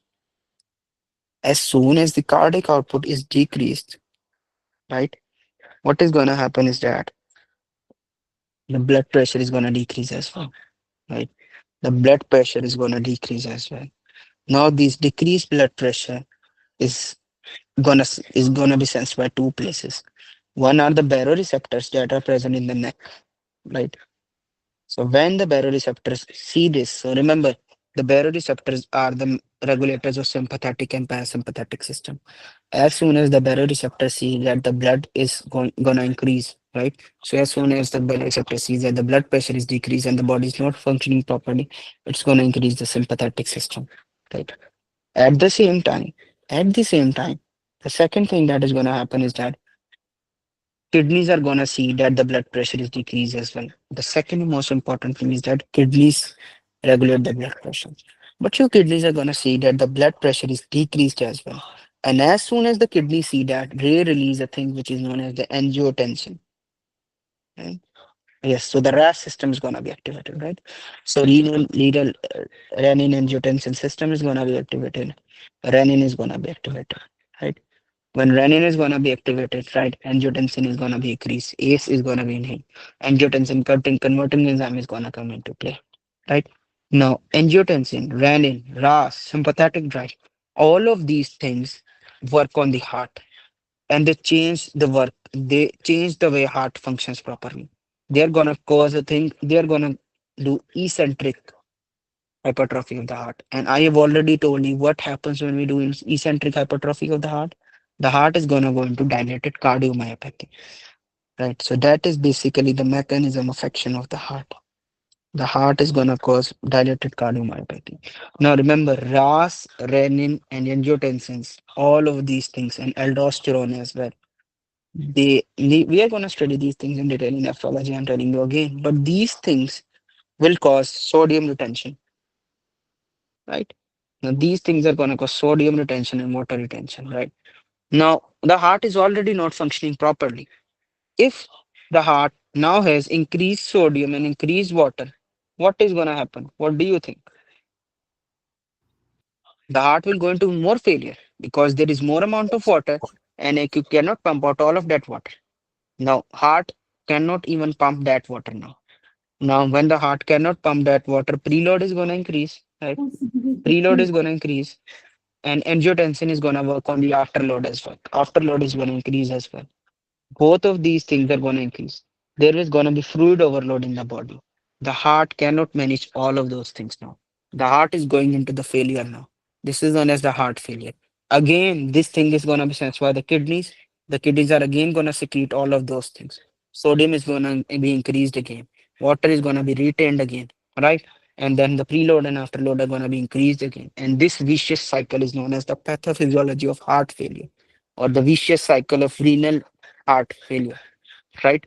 This is how the things are going to get very worse and the patient is going to die, right? Now, this thing, we can control this thing, and now all of these things are going to lead to cardiac remodeling. The heart is going to think, I am going to do something better to control this, and the heart is going to remodel itself. But unfortunately, that is the wrong way approach. Now, in order to control this thing, what do? We give ACE inhibitors. So the ACE is going to be out of the equation. We are going to give aldosterone receptor blockers. Remodeling is going to stop, right? We are going to we are going to give sacubitril, and sacubitril is going to increase the natriuresis. So sodium is going to be secreted out of the body. H2O is going to be secreted out of the body. All of these things will get out of the body, right? We are going to give beta blockers. What are beta blockers? Beta blockers are the thing that reduce the sympathetic system. Sympathetic supply is going to go out of the way. Okay. At the same time, we are going to give spironolactone. Spironolactone again is an aldosterone antagonist, right? Again, it's going to work in the kidneys. It's again going to cause the sodium to go out of the body. And that is how all of these drugs influence the mortality of the heart. And Dr. Francisco, that is how these drugs participate in the heart remodeling, right? That is how these drugs prevent the heart remodeling. Okay. Now, you're very welcome. Right. But please keep this in mind because there will be a lot of times when we are gonna see this thing. Right. Now let me tell you one more thing that is very important. There is a thing which is known as the severity of heart failure. So a very simple concept, but even a lot of doctors nowadays don't know this thing. Why? Because they are so out of touch with the pathophysiology. Severity of heart failure. And one of the most important indicators of the severity of heart failure is sodium levels. If the sodium levels are very low, then it means that the patient is going to die from heart failure. The lower are the sodium levels, the greater is the severity of heart failure. The more are the chances that this person is going to die from heart failure. And why is that? It's very simple. If a person is having heart failure, so I'm going to ask for this. If a person is having heart failure, will the patient have more water in the left ventricle or less? More. More. More. So More. now more water will be in the heart. More. So will the BMP is gonna increase or decrease? Increase. Will The increase. BMP is gonna increase. So if if the BMP increases, will the natriuresis increase or decrease? Sodium increase. So more amount of sodium is gonna out of the body, right? All of the sodium is gonna go out of the body, and even if that does not fulfill the demand of the body, more BNP is gonna be released. So the lower are the sodium levels, it means the greater is our body trying to get rid of all the BNP, to get rid of all the sodium, and this means that the body cannot keep up with it, right? And eventually there will be a point when the heart will be so exhausted of all of those things that the patient is going to die, right? Okay. Dr. Moaz, is this aldosterone escape mechanism? Okay, so now I'm going to tell you about aldosterone escape mechanism, right? Okay. Before you go to that, can you just explain why low sodium would cause the fluid overload? No, so low sodium does not cause fluid overload, but low sodium is an indicator of fluid overload, right? How? I can tell you another example, right? So for example, you are a student, right? And you need some money. So you are a student, and someone says to you that how do I put it? Right. So you can say that you are so you want some money to run a business, right? So you get a loan from the bank, right? Now that is a debt, right? Oh, okay. Wait a second. First of all, let me explain the aldosterone mechanism, right? Aldosterone escape, and then I'm going to come back to this. So let's do the aldosterone escape first. So, first of all, I told you that there was heart failure. Now, for example, if a person is having heart failure, will the kidneys get more blood or less blood? Less. Now, the More. kidneys are going to get less blood because the kidneys are not functioning properly. The kidneys are going to get less amount of blood because the heart is not functioning properly. It's not going to send all of the blood to the kidneys. Now, one important fact that I'm going to tell you, kidney gets 20% of the blood that is secreted by the heart. 20% of the blood that is secreted by the heart is going directly to the kidney.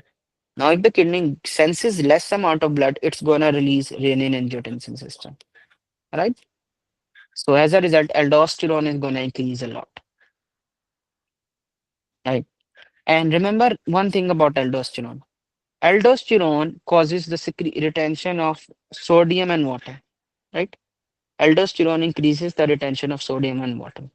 So what is going to happen in heart failure? At first, the sodium and water are going to increase, right? Yes. Now, there is gonna come now one point will come that the sodium and water will be so increased that the body is gonna burst from them. So in order to stop this, the creator of body has given us a way to prevent all of those things, and that thing is known as the natriuresis, right? So now when there will be more aldosterone and more water, the heart is gonna sense that, and the heart is gonna secrete BNP, brain natriuretic peptide. And when the brain natriuretic peptide is going to be secreted, it's going to release the sodium from the body, right? And all of the edema and hypernatremia and all of the water is going to get out of the body. So this is known as the aldosterone escape mechanism, right? So BNP will be released after aldosterone will be activated or before that? No, so when aldosterone will be activated and when there will be a lot of sodium and water in the body, then BNP is going to be released. And BNP is then going to cause all of the sodium and water to get out of the body. So basically, BNP is an enemy of aldosterone. BNP has taken a vow that I have to work against aldosterone. I have to relieve the body of the sodium and water. Right. So BNP is going to cause all of the sodium and water to get away from the body. And we are going to support BNP because BNP is a pro-life hormone. BNP supports life, whereas aldosterone is gonna get us rid of everything. Right? Yes. Now, so now in order to sometimes support BNP, we give, so that is the thing where sacubitril comes in. Sacubitril is going to increase the BNP. That is why we give the patients sacubitril. And at the same time, we give the patients ARBs because ARBs are gonna act against aldosterone. And we give the patient ACEs because that are gonna act against aldosterone as well. And we are gonna give the patients spironolactone. That is gonna again act against aldosterone. That is why we give all of these drugs. So there is maximum aldosterone that is present, right? Myocardial stenting is very simple. Myocardial stenting means that if a patient is having heart attack or any such symptoms would cause a lot of stress on the heart takes temporary break. The heart says, I'm not going to work anymore. This thing is known as the myocardial stenting. The heart is going to say, I'm not working anymore. I'm taking a very long break. So heart is gonna break for 4 to 8 weeks, right? So for example, there is a lot of drama in your life, and you say, I want myself to get out of that drama, right? So you say that for 1 week, 1 month, I'm going out to some leisurely place, right? I'm gonna go see the mountains. I'm gonna see the gardens. I'm not gonna do anything here, right? So that is what the heart does. Heart says, I'm sorry. I'm sorry, boys. I'm sorry, boys and girls. I'm going out of this picture. I don't want to stay here, right? So this is known as the myocardial stem. And when the heart sees that everything now is normal, the heart comes back, right? But again, if the heart comes back and everything is very worse again, then the heart is gonna change his or her own behavior too. The heart is gonna go eccentric hypertrophy. There is gonna be myocardial changes, myocardial remodeling, and as a result, these changes are gonna occur and occur and occur. So when myocardial remodeling occurs, the heart is gonna perform worse. And again, the body will try to go more myocardial remodeling. So this is an impaired mechanism, right? And as a result of all of those things, it's going to increase and increase until the person dies of heart failure, right? The normal prognosis after a heart attack or heart failure is 3 years if you do not take any medications. But if you take good medications, the person can survive 30 to 40, even 50 years if you take good medications, right? Okay, so bradykinin does not cause that amount of edema. It does not cause edema in the whole body. It just causes subcutaneous edema, right? So that is another edema. The edema that is encountered in our body, the main edema, that is the vascular edema, that the lymphatic edema, that is caused by the aldosterone, and BNP counteracts by doing diuresis. So this is the whole mechanism by which that edema occurs, Dr. Nimra. Right, so aldosterone escape mechanism is done. ARBs cause hyperkalemia. Yes, ACEs and ARBs cause hyperkalemia, right? Okay, okay. Okay, so low sodium does not worsen heart failure. Low sodium is an indicator of heart failure. How? Again, I am telling you, whenever there is heart failure, the first thing that is going to increase is ACE and ARBs. Renin and angiotensin. So renin, angiotensin are going to increase, right? And these are going to cause increased sodium, right? These are going to cause increased sodium. So sodium increases, right? In order to decrease this sodium, we are going to release BNP. And that BNP is going to cause the sodium to go very low, very low. Okay, so remember one more thing, right? There are two ways to remove water from our body, right? Again, I'm telling you one thing. There are two ways to remove water from the body. One is by removing the sodium, right? Yes, so ADH plays an important role as well, and I would explain it, right? So there are two things, sodium and water. So if you secrete sodium from the body, the water is going to be excreted as well because water follows sodium. Water follows salt. Whenever there is salt, there would be water. For example, if you're doing a lot of exercise, you are going to see that there is a lot of salt on your face, right? Or the water that is coming out of your body is salty, right? So sweat is always salty because first of all, the salt, the sodium is secreted. Sodium is salt. Sodium is secreted. So sodium is secreted with chloride, right? But we are going to ignore the chloride for now. We are going to just focus on the sodium. So if you secrete sodium from the body, the water is going to be secreted. And the other thing is that if you secrete the water from the body, the water is going to be secreted as well. So there is a thing which is known as the diuretic. So now, what does BNP do? BNP is very clever. BNP acts with another hormone, which is the ADH, right? ADH is going to control the water. It's not, so imagine you are two friends, right? So you ask one of your friend to control the water, and one is gonna secrete all of the sodium. So all of the sodium is gonna be increased, and the water is gonna store there. So that is why there would be hyponatremia in heart failure. And the greater is the amount of hyponatremia, the greater is gonna be the severity of heart failure, right? And I think this question is important, right? I think you're gonna encounter some like this thing in your world. Right. Now, and the other thing that is it's cardiorenal syndrome, right? Now there are some other indicators of heart failure as well, severity of heart failure, S3 heart song, right? The greater is the S3 heart zone, greater is the heart failure. Because why? S3 heart zones occur when there is a lot of water in the heart, right? And the greater is the amount of water, greater is going to be the heart failure, right?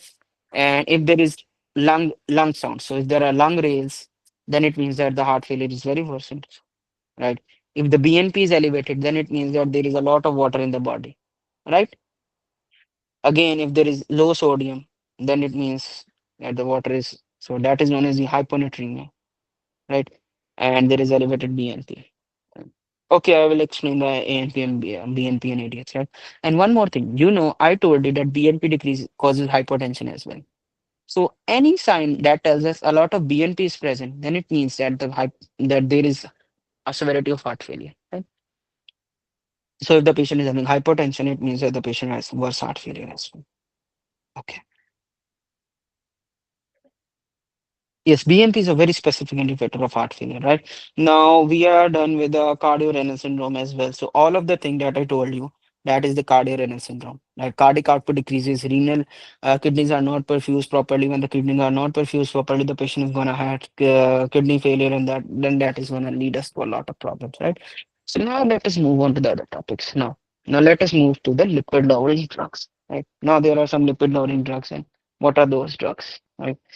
So first of all, the most important one is the statins, right? So statins are the major important discovery that is present.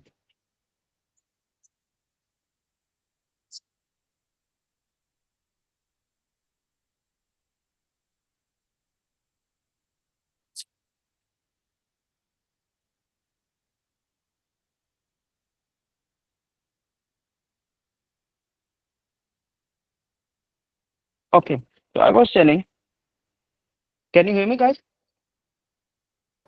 Yes, yes. Okay. Yes, So I was telling you that statins are the major important discoveries in heart failure. Why? Because now again, I'm going back to the pathophysiology, right? And believe me, the most amount of problems in the end that you are gonna have is in pathophysiology.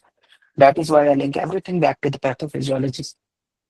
The anatomy is gonna be easy, the physiology is gonna be easy, the pathophysiology are the things that are gonna cause the most problems, right? So now if you go back to the the atherosclerosis portion, we covered that in atherosclerosis, right? Let me open it for you. So you can see that in atherosclerosis, the first thing that present was LDL accumulates, right? So there was accumulation of LDL, and that was going to cause all of the atherosclerosis, and that was going to lead to all kinds of heart problems. Now, if you reduce this atherosclerosis, all of the problems stop. And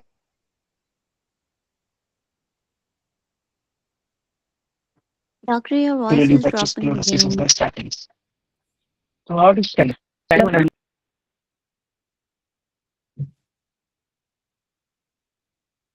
Hello? Okay. Hello. I think it's gonna be better now. Is it okay? Yeah, it's better. Hello. Yes, it's Yes. okay now. Yes. Okay. Now, I was telling you that statins are going to act on HMG-CoA reductase. And what does HMG-CoA reductase do? HMG-CoA reductase is the rate limiting enzyme of cholesterol synthesis. This is important. Again, HMG-CoA reductase is a rate limiting enzyme of the cholesterol synthesis. So when HMG-CoA reductase functions, it's going to decrease the formation. So when HMG-CoA reductase is inhibited, it's going to decrease the cholesterol synthesis. And when the cholesterol synthesis is decreased, the body will need more cholesterol. So it's going to act on the LDL. It's going to increase the LDL catabolism, and that is so we can get cholesterol from the LDL, right? So LDL is a deposit of cholesterol in our body, right? And when the body sees that no more cholesterol is being secreted, it's going to get all the LDL from the body, and it's going to convert that LDL into cholesterol, and it's going to use that, right? So statins are the only lipid lowering drugs that causes decreased mortality in coronary artery disease. And you already know how does it cause decreased mortality, because it's going to reduce atherosclerosis, right? Now, two side effects are very important for statins. The number one is that it's hepatotoxic, right? It's gonna damage the deranged LFTs. Right. So the first thing is that statins are gonna derange the LFTs. The second thing is that statins are gonna derange the myofibrils as well. It's going to act on the skeletal muscles, and the patient's going to have myopathy. The patient's skeletal muscles are going to be very much destroyed, right? The patient's myofibrils are going to be very much destroyed, and the patient's muscles would get very decreased, and as a result, the creatinine kinase would increase. The CK would increase. Dr. Moss, please, can you write on the whiteboard? Okay, go ahead. Yes. So it's going to increase the CK, it's going to increase the LFTs as well, right? So these are the very common side effects. Now, how is this important? So, for example, if they give you a person that a 50-year-old male comes to you and that patient was having increased LDL and that patient was having decreased HDL. Now, this person comes to you and that person says that, for example, I want to get some drugs for my LDL, and that patient was started on statins. And after 1 month, you do a random lab and the CK is increased. And then they ask you, what is the cause of this increased CK or the creatinine kinase? So it's very simple. It's increased because there is myopathy, there is damage to the muscles. Right? Now the next drug, bile acid resin. What a bile acid resin? Bile acid resin is very simple, right? So our gallbladder secretes a lot of bile, and that bile has cholesterol as well, right? That bile has cholesterol as well. So bile acid resin bind to this bile in the gut, and when this bile is bonded with the drug, it will cause this bile not to come out, right? And it's going to be decreased in, it's going to be increased in the feces. Now, this is one thing that they could give you again in the question, right? They could say that a person, now they could say that a scientist is now working on a mechanism, now on a drug that decreases the enterohepatic circulation of the bile acids, right? Now, what are you going to see increase in this person? The two things are going to be increased. First thing is that there is going to be increased cholesterol synthesis in the bile. So the conversion of cholesterol is going to be decreased, and there will be increased LDL receptor recycling, right? But the bile in the feces is going to be increased as well.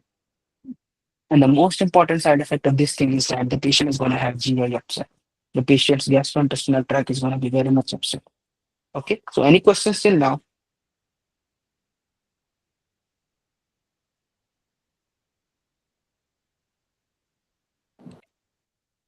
Oh, okay. So now the third one is ezetimibe. What is ezetimibe? Ezetimibe is very, very simple. So a lot of things that we eat, especially nowadays, burgers, pizzas, and French fries or any such thing, they contain a lot of cholesterol, right? Especially red meat, right?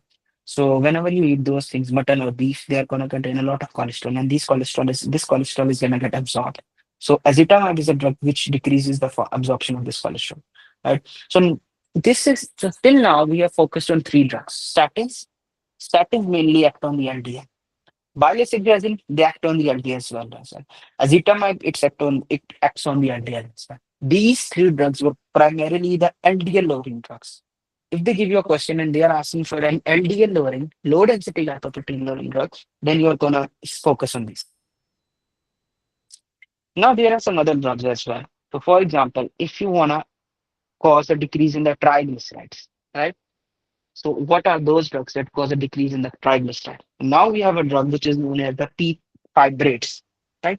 So we have fibrates. So what do fibrates do? There is a very important hormone, important chemical in our body and hormone which is known as the PPRA alpha. So that is the peroxismal proliferator alpha receptor gene. Right? This is a gene, peroxismal proliferator alpha receptor gene. And what does this gene do? This gene controls our metabolism, right? This gene is gonna control our metabolism, and this gene works differently in every person. This some persons are gonna have this gene very much active, and some persons are gonna have this gene not activated so much. Now, if we give fibrates to a patient, this gene is gonna be increased. And when this gene is gonna be increased, we have a protein that is known as the lipoprotein lipase. That is the LPL protein. Now, what does LPL protein do? LPL protein breaks down the triglycerides in our body, right? Now, what are triglycerides? What are LDL? These will all be covered in the biochemistry in detail, and there will be specific disorders regarding this. But right now, we are focusing on these things, right? The lipoprotein lipase is going to decrease the triglyceride. So, if we give the patients any drug that increases the lipoprotein lipase, then that thing is going to cause the triglycerides to be broken down. right? And second thing is that it's going to increase the HDL as well. So HDL is the high density lipoprotein, and this is very important. Why? Because if a person has very good HDL, this person is going to have increased amount of protection against heart attacks, right? Now, they could ask, the scientists were doing an experiment on a person, and when they were doing an experiment on a person, they came to know that certain LDL, certain kinds of lipids were protective and certain kinds of lipids were not protective. And then they would give you a list of 5 lipids, and then they're going to ask which lipids were protective. So the lipids that are protective were fibrates, were HDL, right? HDL is very protective. Why? Because HDL is a scavenger molecule. What does HDL do? HDL is a uh, HDL is a very negative, very clever hormone. It's gonna increase. It's gonna sense that the cholesterol is low everywhere in the body, right? And then it's gonna remove cholesterol from all of the body, and it's gonna give cholesterol to the heart, right? What does LDL do? LDL supplies cholesterol from the liver to all parts of the body. It is very bad. So basically, LDL is going to take cholesterol from the liver and it's going to give cholesterol to your muscles as well as to all of your arteries. And then they're going to be atherosclerosis here. Whereas HDL says, no, the liver needs more cholesterol. And as a result, the HDL is going to take all of the cholesterol from the arteries everywhere and it's going to give the cholesterol back to the liver. It's going to say, I do not need any of this cholesterol. So HDL is a hormone HDL is a protein or a lipoprotein that prevents atherosclerosis, right? So the more HDL you have, the better it is. Now, scientists usually say, and the doctors usually say, the researchers say, that you need a ratio of 4:1. So the LDL to HDL should be less than 4:1. So that is a very good ratio in order to prevent the heart attacks, right? Now, what is the biggest side effect of fibrates? Again, the fibrates are going to cause myopathy, right? Remember this one only, the myopathy. The gallstones are not important. Now, let me tell you one other thing. Fibrates usually reduce the triglycerides. And what if the triglycerides are increased? What is the most major side effect if the triglycerides are increased? Obviously, increase in LDL is going to cause atherosclerosis and heart attacks. What is the fibrates going? What are the fibrates going to do?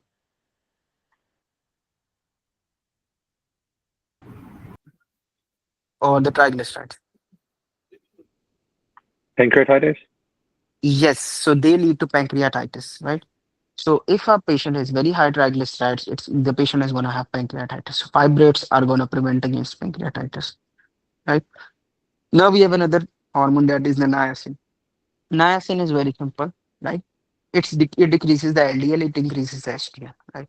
And what does it do? It inhibits the lipolysis, right? So it causes the fat not to be broken down in the body. And the LDL and as the ADL needs fat. So if the fats are not there, LDL is going to decrease. So where does the lipolysis happen? So let me tell you this thing. The lipolysis happen in the liver, right? So obviously liver and in the adipose tissue, right? Now let me tell you one thing. So how do these things work? So these things are going to work in a very simple way. So we have a thing which is known as the adipose tissue, which is a fat cell. So whenever our liver needs cholesterol, what does the adipose tissue do? Adipose tissue breaks down this fat and it's gonna send the fat back to the liver, right? And if our adipose tissue and if our liver has excess fat, it's gonna send that fat back to the adipose tissue, right? Now, we'll go into the detail later about this, but the most important thing here is the side effect of niacin. It's very important. What is that? So, niacin is going to cause flushed face. The patient is going to have a flushed face. So, they could say you that a person comes to you and that person was being treated by a physician for low, heart attack. And the patient was starting on statins. But after the patient was started on statins, the patient had a very bad episode of myopathy and hepatitis, due to which the statins were stopped and the patient was started on another drug.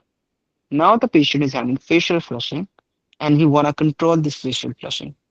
Which of the following hormones are you gonna give, and by what mechanism, or which of the following drugs you are gonna give, and by which mechanism is this drug gonna work?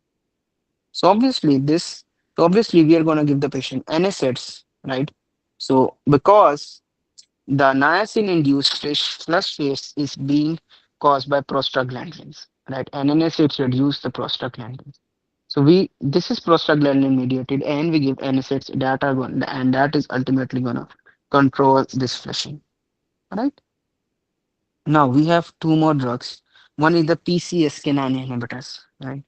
Now what is this drug? This is not a drug. This is a biological molecule. Right? This is a biological molecule. Right? Now what does this thing do? We have on our liver LDL receptors. Right? Now these LDL receptors remove LDL from the body. Right? Now PCSK9 inhibitors are very simple. Right? So PCSK9 is pro-protein convertase inhibitors, right? Wait a second. So now what do they do is that PCSK9 decrease, it will, so if this is the liver, let me focus here. So if this is the liver, they're gonna be, if this is the liver, there are gonna be receptors that are gonna be present here. And these are the LDL receptors. And if there is a lot of LDL here, that is gonna cause atherosclerosis over here. The liver uptakes this LDL. Now, normally these LDL receptors are degraded by a protein which is known as a PCSK9. So, what if I tell you that there are less LDL receptors? Will the LDL in the blood increase or decrease? Increase. Yes, so it will increase. So PCSK9 is a hormone and is a protein biological molecule that is going to increase the LDL receptors here. Why? Because it's going to block the PCSK9. So if this is blocked, all the LDL receptors are going to increase, and as a result, LDL is going to be decreased in our body. Right? It's going to be decreased in our body. Right? So this is how PCSK9 works. What's the major side effect of PCSK9? PCSK9 causes dementia. Right? It causes dementia, so we do not use it now. Right? And the last thing is that we have fish oils. We do not have a permanent mechanism of action for these, which is known, right? But we know that it decreases free fatty acids to the liver, right? And I told you that liver needs fatty acids, right? So if the liver does not have fatty acids, so the triglycerides are gonna be decreased, right? Yes, okay. Wait, I'll explain that again. So PCSK9. So see, this is the liver. This is the liver, and these are the LDL receptors. Right? These are the LDL receptors, and these binds LDL. Now LDL come here and it gets binded with the PCSK9. Right? It comes here and it gets binded with the PCSK9. This is very simple. Right? Now we have a protein which is known as the, so now LDL come here and it binds with and it is removed from the blood. So whenever LDL gets binded with these receptors and it's removed from the blood, the LDL levels are very low. And that solves the problem. Now, what is the problem that is happening here? It's very simple. These LDL receptors are broken down by a protein which is known as a PCSK9. So it is gonna remove all the LDL receptors from here. It is gonna remove all the LDL receptors from here. Now there are less LDL receptors here. So all the LDL is gonna go back into the blood. And that is gonna increase the LDL. Now, how do we solve this problem? We give another molecule which is the PCSK9 inhibitor, and it is gonna block this PCSK9. So this PCSK9 is gonna get blocked. And as a result, there are gonna be a lot of LDL receptors. PCSK9 removes the LDL receptor, right? PCSK9 removes the LDL receptors. Okay. And we have a protein that works on this. So it's going to block this. This is the drug, and the drug name is alirocumab, right? So just call it alirocumab. So alirocumab is going to work on this. So alirocumab is going to block this. I say, please do not remove the LDL receptors from the body, because if PCSK9 is present, higher are the PCSK9 levels, lower are going to be the LDL receptors. Did you guys get it, or do you want me to repeat it once again? Got it. Thank you. Please can repeat it. You can repeat it. I Okay. cannot count. Okay. Hmm. Okay.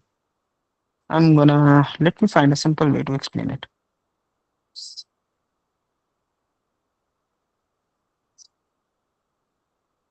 Okay. So imagine, so let me explain this simply. So imagine this is your liver, right? So imagine uh, you have a home, right? And the home is your blood vessels. So imagine if this is your home and this is your home, and in your home there are a lot of LDL molecules, right? And you want these LDL molecules to get out from your homes, right? You want these LDL molecules to get out from your homes, right? So what do? You call in your one of your friend, and that friend is named as the liver, right? So you have a friend that is called as the liver, right? So that liver comes, that liver has things here. These are tiny magnets, right? So the liver has tiny magnets, and these are the receptor magnets. So the liver friend comes and takes all of the LDLs out, right? You are very happy, right? You are very happy that all of these LDLs are gone, right? But the problem that comes here is LDL is very worried. LDL calls his big guy, his big friend, right? And that big friend is known as the PCSK9. His big friend, PCSK9, is a very big giant, and he's more powerful than the liver. So what does it do? It it damages the liver, right? It fights the liver. It removes all of the magnets from here. It right? And now the LDL is winning. Why? Because your liver friend cannot do anything. The liver friend is completely useless. Now your friend is useless. Why? Because of this PCSK9. This is a very big guy, and this guy goes around. He's breaking the liver hands. So the receptors are like the liver hands, right? And liver is your friend, right? And the PCSK9 is the big guy. He's breaking the liver hands. He's punching the liver, right? And now the liver cannot grab all of the cholesterol, right? The liver says, "I'm very sorry. I cannot grab all of the cholesterol. I am so injured. I cannot help you anymore," right? Now you have a drug. So now you call in the biggest guy, which is the alirocumab, right? Now this is a very big mercenary. He's a very big soldier, right? So he's a very big soldier. So it's very expensive. So you pay him thousands of dollars, and now he's coming here. He's an experimental soldier like Captain America. So he comes here and he says to the PCSK9. So he kills the PCSK9. He kills the PCSK9. Now you don't have any friend. Now the LDL has no friend left. So now now the liver says, I have all of my hands back. Now I'm gonna grab all of the LDL from here and now as a result, all of the LDL is removed from the body. No LDL is better. Now the liver grabs more and more cholesterol and your blood is getting better. Your blood is getting clean, right? Now, this is the one way a liver works. Now, let me once again explain the statins, right? Because I think that's important as well, right? So, if this was the liver, right, and if this was the blood, right? Now, imagine liver is a cat, right? Just imagine liver is a cat. And can anyone tell me what do cats love the most? Which animal do the cats love the most? Mouse. Nice. Yes, mice. So, the LDL are the mices, right? And you have a lot of mices in your home, and that mices are destroying everything in your home. So you ask the liver to come over here and eat all of that mice, right? But the liver friend or your cat friend is saying, uh, I already have my own mice making machine at home, right? So the liver says, I am already having more I have mice making machine at my home, right? So I have so much mice at my home, and that mice is HMG co reductase, right? making machine is the HMG coreductase. So your friend says, I have the HMG coreductase. I can make as many mice as I want. I have so many mice. I don't need your mice, right? I'm so full. I'm nauseating. I don't need any of the mice. So what do? You say it to the liver. You say it, what do? You call in your other friend, and that friend in him is the statin, right? So now both of you plot against your cat friend, and you kill this mice making machine. Now the cat is very hungry. Now the cat asks you again, "Can I come into your home and eat your mice?" And you say, "Yes, why not?" So now the cat grabs all of his hands. The cat has all of his energy, and he uses his LDL hands to grab these mice. Right? This is how the LDL is gonna work. This is how the statins are gonna work. Right?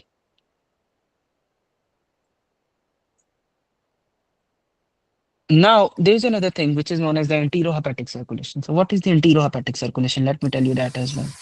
Dr. Boss, I Mhm. think I got lost while you were explaining the HMG CoA reductase inhibitor thing. Okay, so HMG coreductase was the thing that was making all of the mice, right? So that was making the LDL, Yes. that was making the LDL, that was making the thank you, Dr. Aksa. So that was making the LDL, right? Now liver has its own LDL making machine, right? And that is HMG coreductase. And that is the mice making machine. Liver has a lot of it, right? So Okay. liver says, I'm not needing any of your LDL, right? The body is begging, you are begging to the liver, please eat my mices, please eat my LDL. But the body is saying, I do not need any of this thing, right? So what do you do is that what do you do is that you come in with the big guns, you bring the statins, and now the statin is gonna eat all. Now the statin is gonna kill the HMG coreductase, right? Now Yeah. the liver has no more LDL, and then now the liver eats the LDL or the mice, and that is Mm. gonna kill. That is gonna eat the Oh, LDL. okay. Got it. Thank you. Okay. Now all of the LDL is gonna get removed from the body. Now there are some other things, right? Now let me explain to you the enterohepatic circulation as well, right? Right. So if you look here, this is our one friend, right? So this was you, right? This was you, and this was you, and this was the blood vessel. So you were the blood vessel, you are the main guy here, right? So you are the main guy, you are the main person here, and you are the blood vessel. Now for example, you have another person as well, and we name that person GIT, so the gastrointestinal tract. We have another person, the GIT person, right? Now the cat has two friends, right? The one friend is the GIT, and the one friend is the vessel, right? You have a lot of LDL. You have a lot of LDL, right? The GIT does not have any LDL, right? The GIT does not have any LDL. Now, GIT says, I am so hungry. Can you just give me, I just want to have a smell or taste of LDL. I don't want to eat it. I will just take this LDL from you for 1 or 2 minutes, and then I'm gonna give you back. So what does the GIT do? GIT asks the liver. GIT say, please make more LDL from me. So what does the liver do? The liver does not give LDL directly to the GIT. Liver is very clever. Liver says, I cannot give you the LDL directly. I need this LDL for myself. So liver is very fast. Liver is very clever. He says, I'm gonna combine it with bile.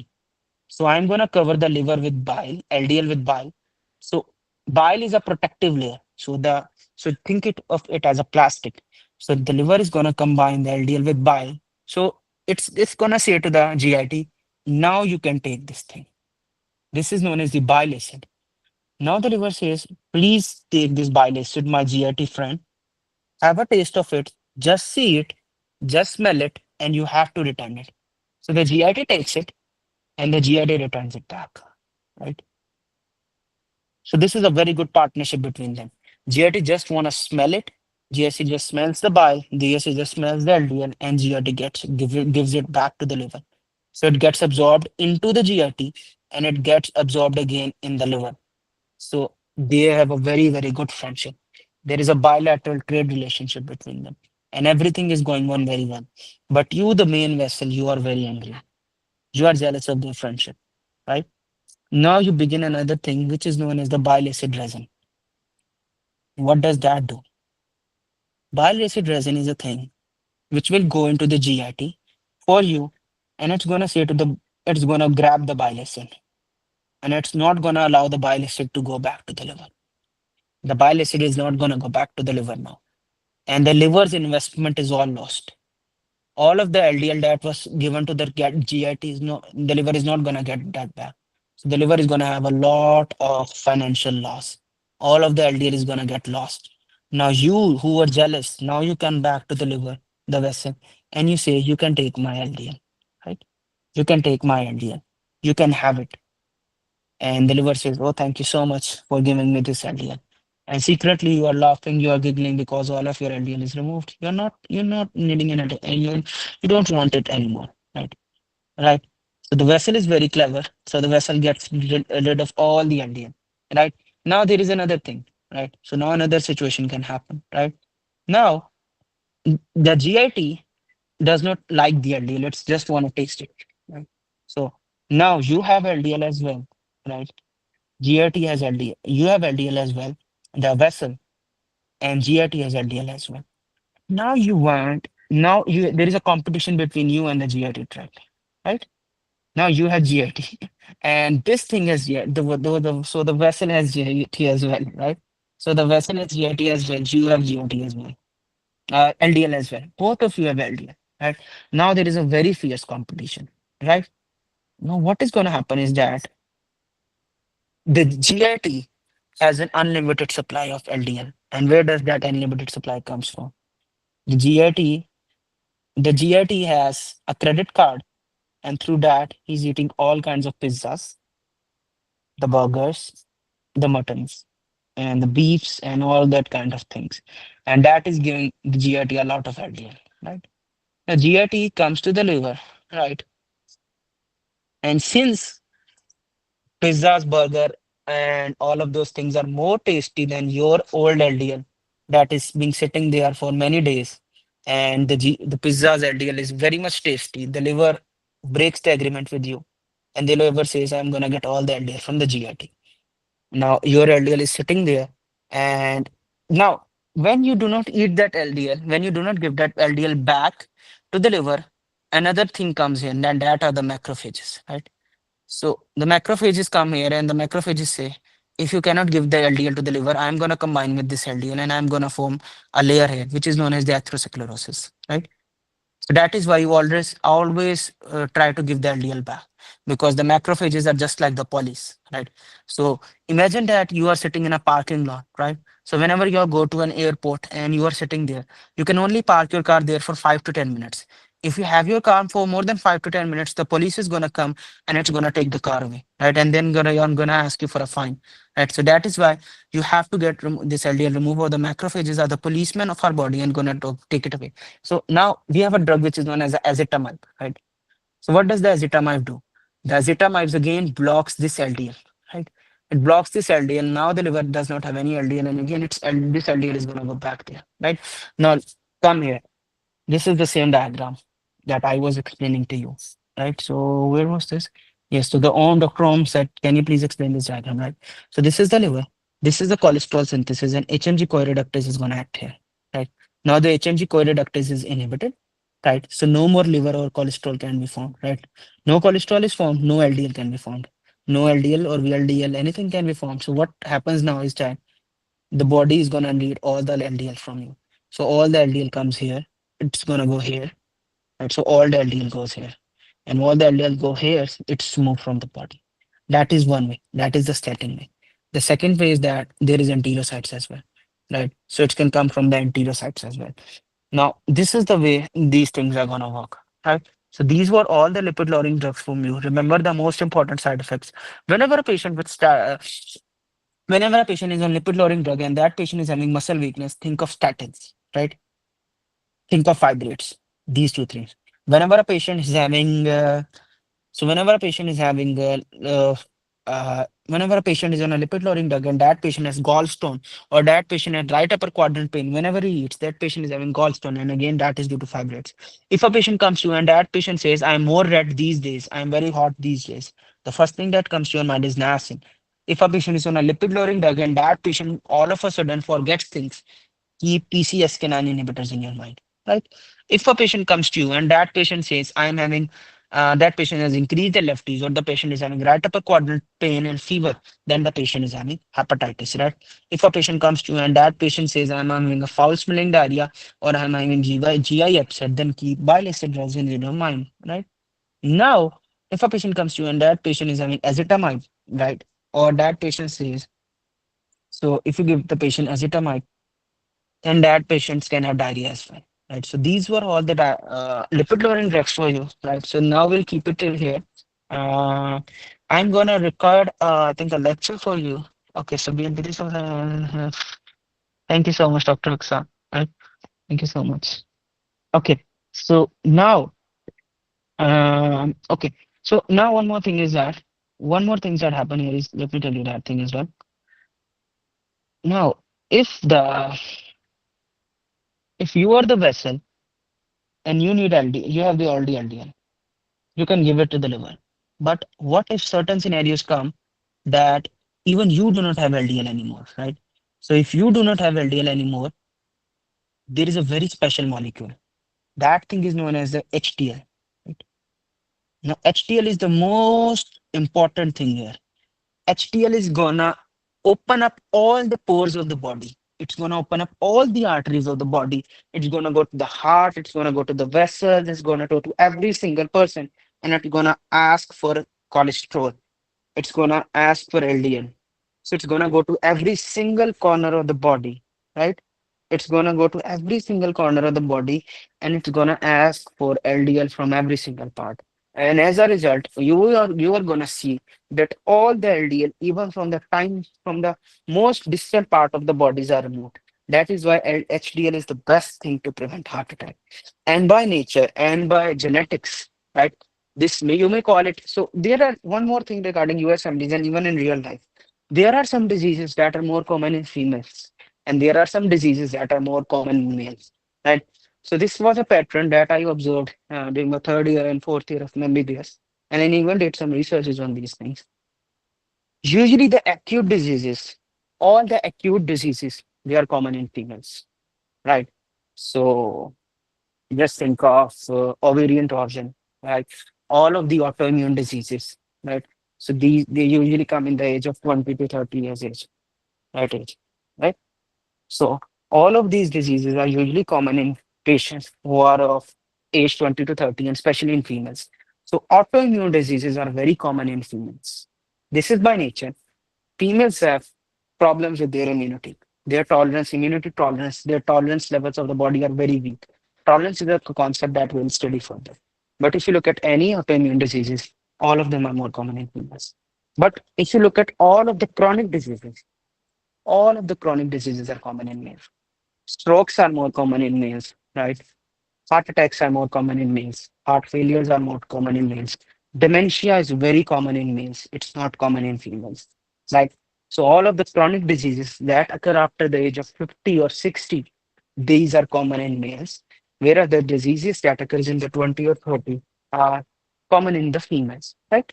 Yes. So those are usually not us to us. Right? Now, uh, let me tell you one thing. Okay.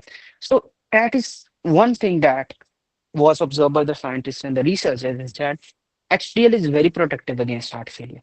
If the patient has myocardial infarction and all of any of those things, then it's very common that the patient is going to have that problem. Right? Now, HDL is very high in females. It's by nature that HDLs are common in females. HDL is very common in females and it's high in females. Right? That is why females have lesser chances of heart attack. You're gonna the males with heart attacks, but females are gonna have less heart attacks, right? Even the normal HDL values for male is 40, and for females it's 50, right? And females won't have low HDL. But I believe, I can assure you, I can guarantee you that if you take 50 males of age 50, 45 of them are gonna have low HDL. right? But if you take 50 females, more than 40 of those females are going to have normal HDL or high HDL, right? This is the thing that is present. And so now celiac disease again is common in females, right? It's an acute disorder. It comes in the age of 20 to 30, right? So HDL are common there. So all the vascular problems, and that is why common in males. And that is a very important non-modifiable risk factor for atherosclerosis as well. Male age is a very common risk factor for that one as well, right? So this was here. Now I'm gonna find some way to deliver the antiarrhythmics. So the arrhythmias, the heart blocks, and the antiarrhythmic section. I may record it and send it to you in your WhatsApp group. Right, I'm there with you guys as well. So I'm gonna share it down.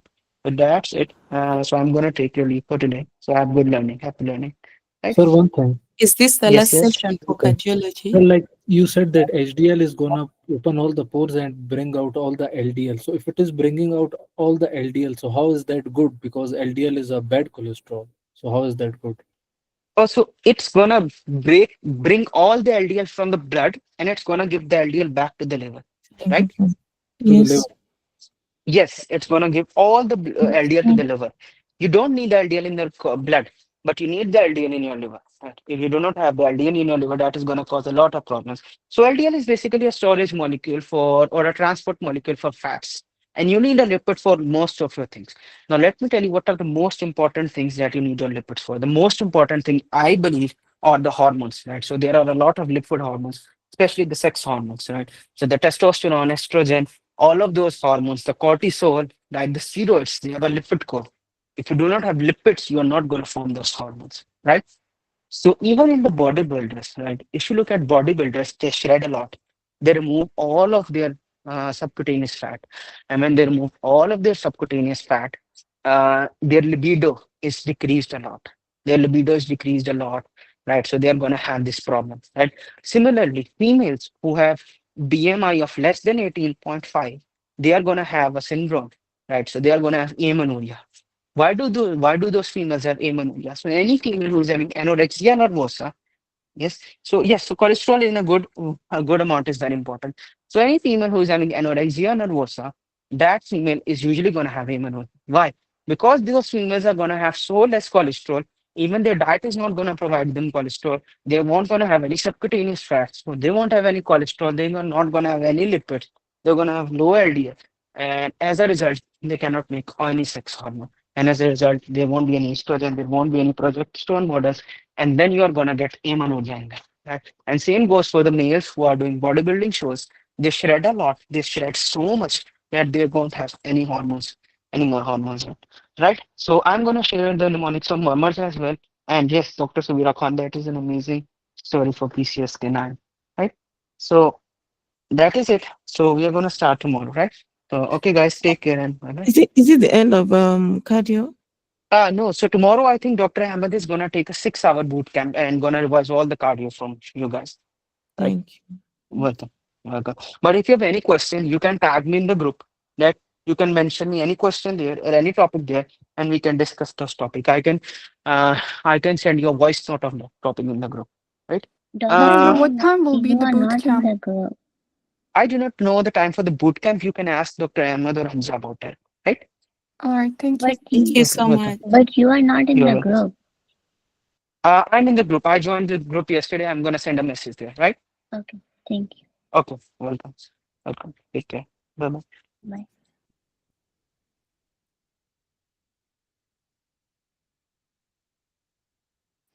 Dr. Maz, are you gonna finish the Roxin and the rest of the drugs?